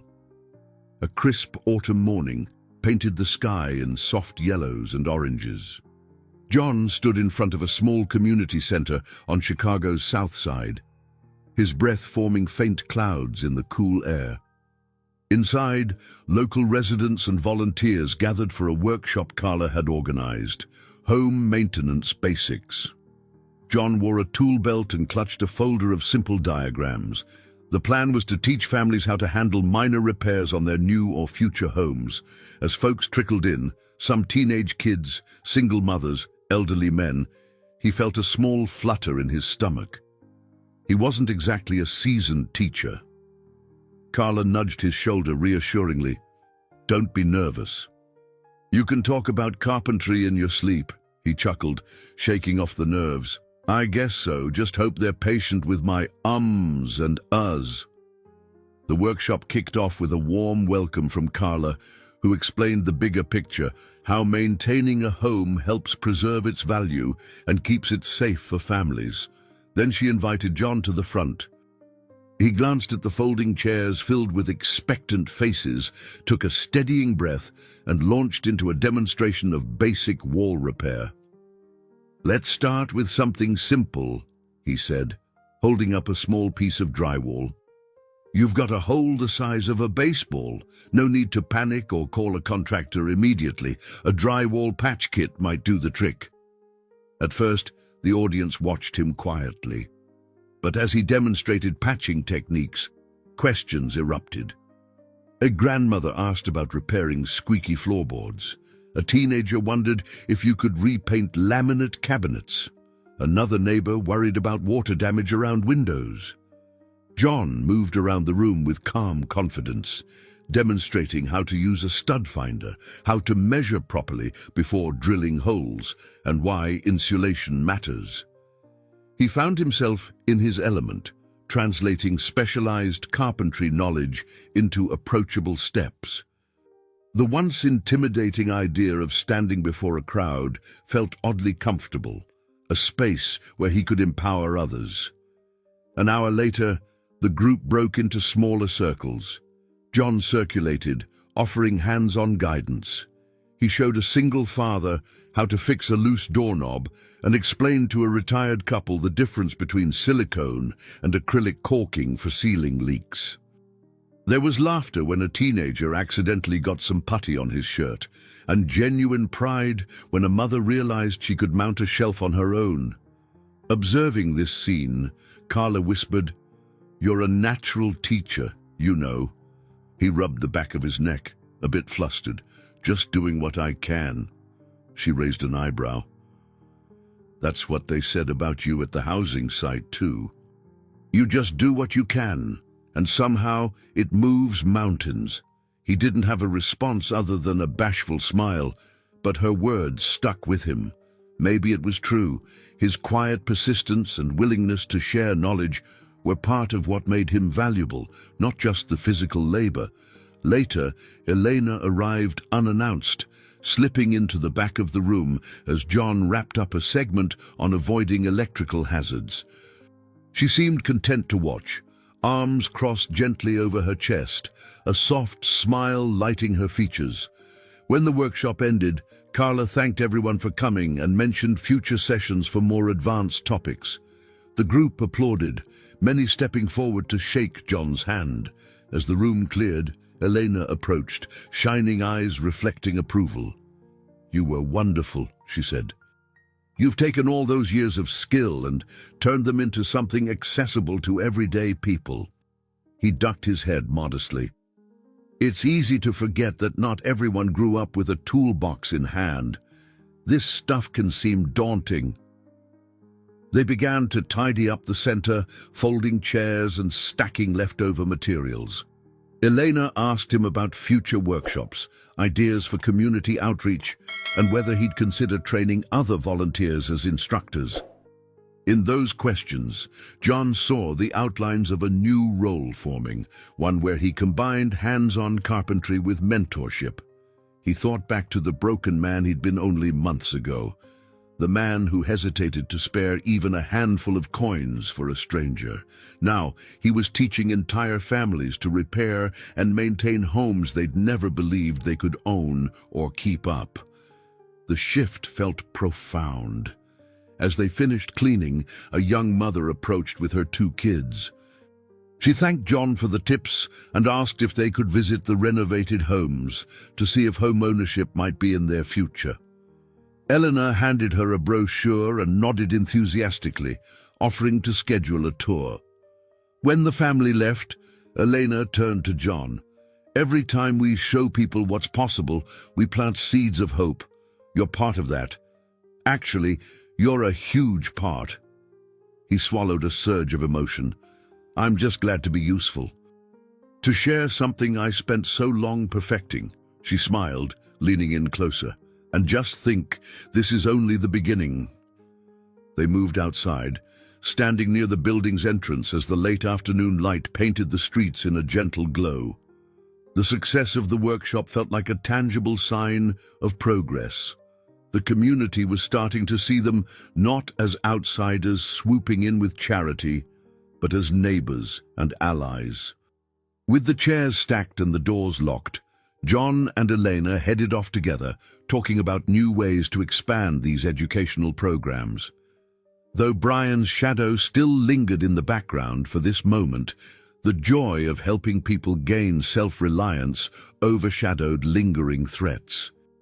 A sense of fulfillment coursed through John, and he couldn't help but believe that every struggle, the humiliation of unemployment, the confrontation with Brian, the tense audit, had led him here. Sharing hard-earned wisdom gave him a fresh kind of purpose, one he hoped would keep growing.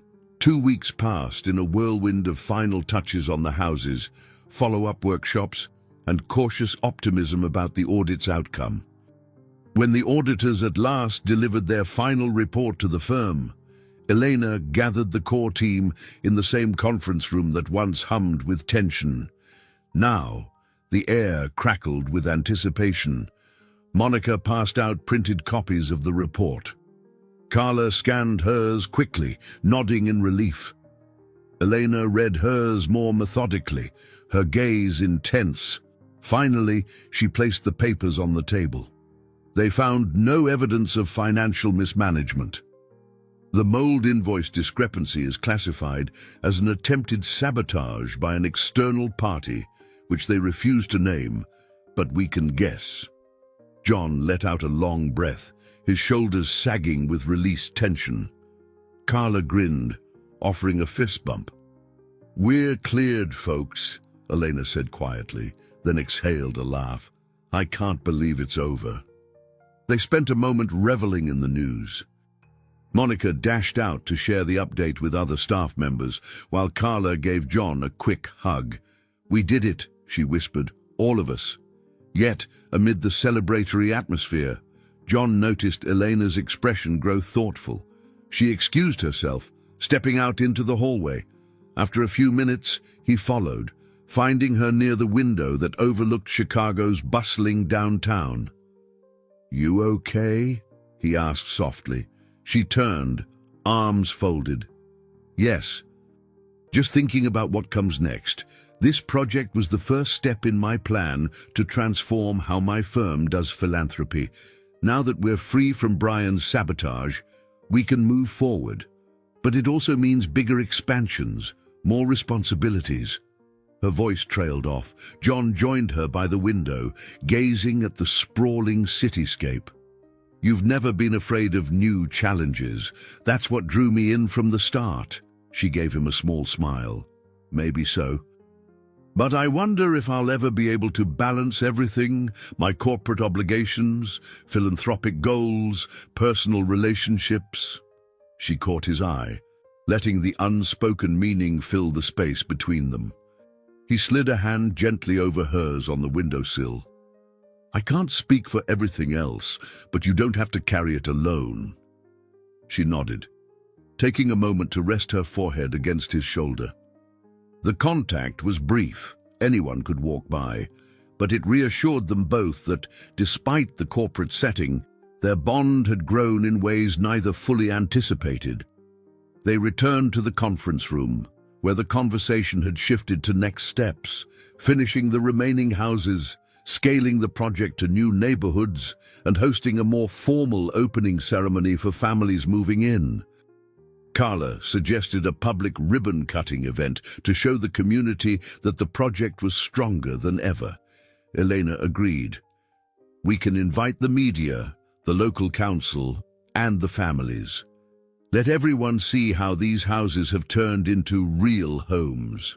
John's mind raced with the logistics, a million tiny details that would need attention, but for once, he felt no dread. Instead, a sense of excitement coursed through him at the prospect of sharing the culmination of their work. He remembered the workshop, the family's glowing faces, and the promise that each newly completed house carried. That weekend, he stood in front of one of the finished homes with a wide ribbon stretched across the porch. Balloons bobbed in the gentle breeze, children chased each other across the lawn, and a small crowd gathered, volunteers, donors, neighbors, and staff. Elena wore a bright smile, chatting with reporters who wanted sound bites about the project's success. Carla and Monica hurried around, making sure every detail was perfect. Brian was nowhere to be seen. Maybe he'd finally resigned himself to the reality that his sabotage had failed. John thought about him for a moment, wondering if their paths would cross again. Perhaps it didn't matter anymore.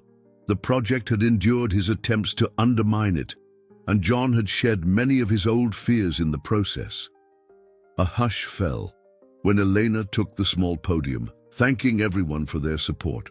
She spoke about the trials they had faced, the importance of second chances, and the power of communities coming together. The families stood behind her, smiling and nodding. Then she motioned for John to join her. He stepped forward, clearing his throat. I used to think my skill was just building furniture, he began, voice steady but laced with emotion. But this project taught me that building homes and rebuilding lives takes more than wood and nails. It takes people with heart.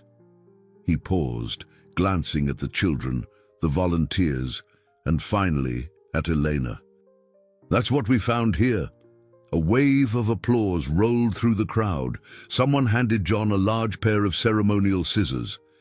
He guided one of the families to help him cut the ribbon. Cheers erupted, cameras flashed, and a new chapter seemed to unfold in real time. As the festivities continued, John drifted through the crowd, shaking hands and accepting congratulations. He caught glimpses of Elena in conversation with a city official, the two nodding earnestly about future plans. Carla chatted with a group of volunteers, exchanging inside jokes about early morning demolitions and unexpected plumbing fiascos. Monica helped guide a reporter through the newly furnished living room. John lingered on the porch, watching the sun dip lower in the sky, bathing the entire scene in golden light. He felt a mix of contentment and anticipation, a rare combination that hinted at possibilities yet to be discovered. Every obstacle they had faced, every sleepless night, every confrontation with Brian, every doubt had led them here to this moment of triumph and promise. He turned when Elena stepped up beside him, a quiet smile playing on her lips. Their gazes met, the unspoken understanding passing between them once again. The next steps wouldn't be easy. Expanding the project, maintaining funding, navigating personal terrain, but standing on that porch, amid the celebration of what they'd already accomplished, he found himself unafraid of the unseen future. I hope you enjoyed today's story. Subscribe to the channel so you don't miss more stories like this. Leave a like and comment below what you thought of the story. See you in the next video.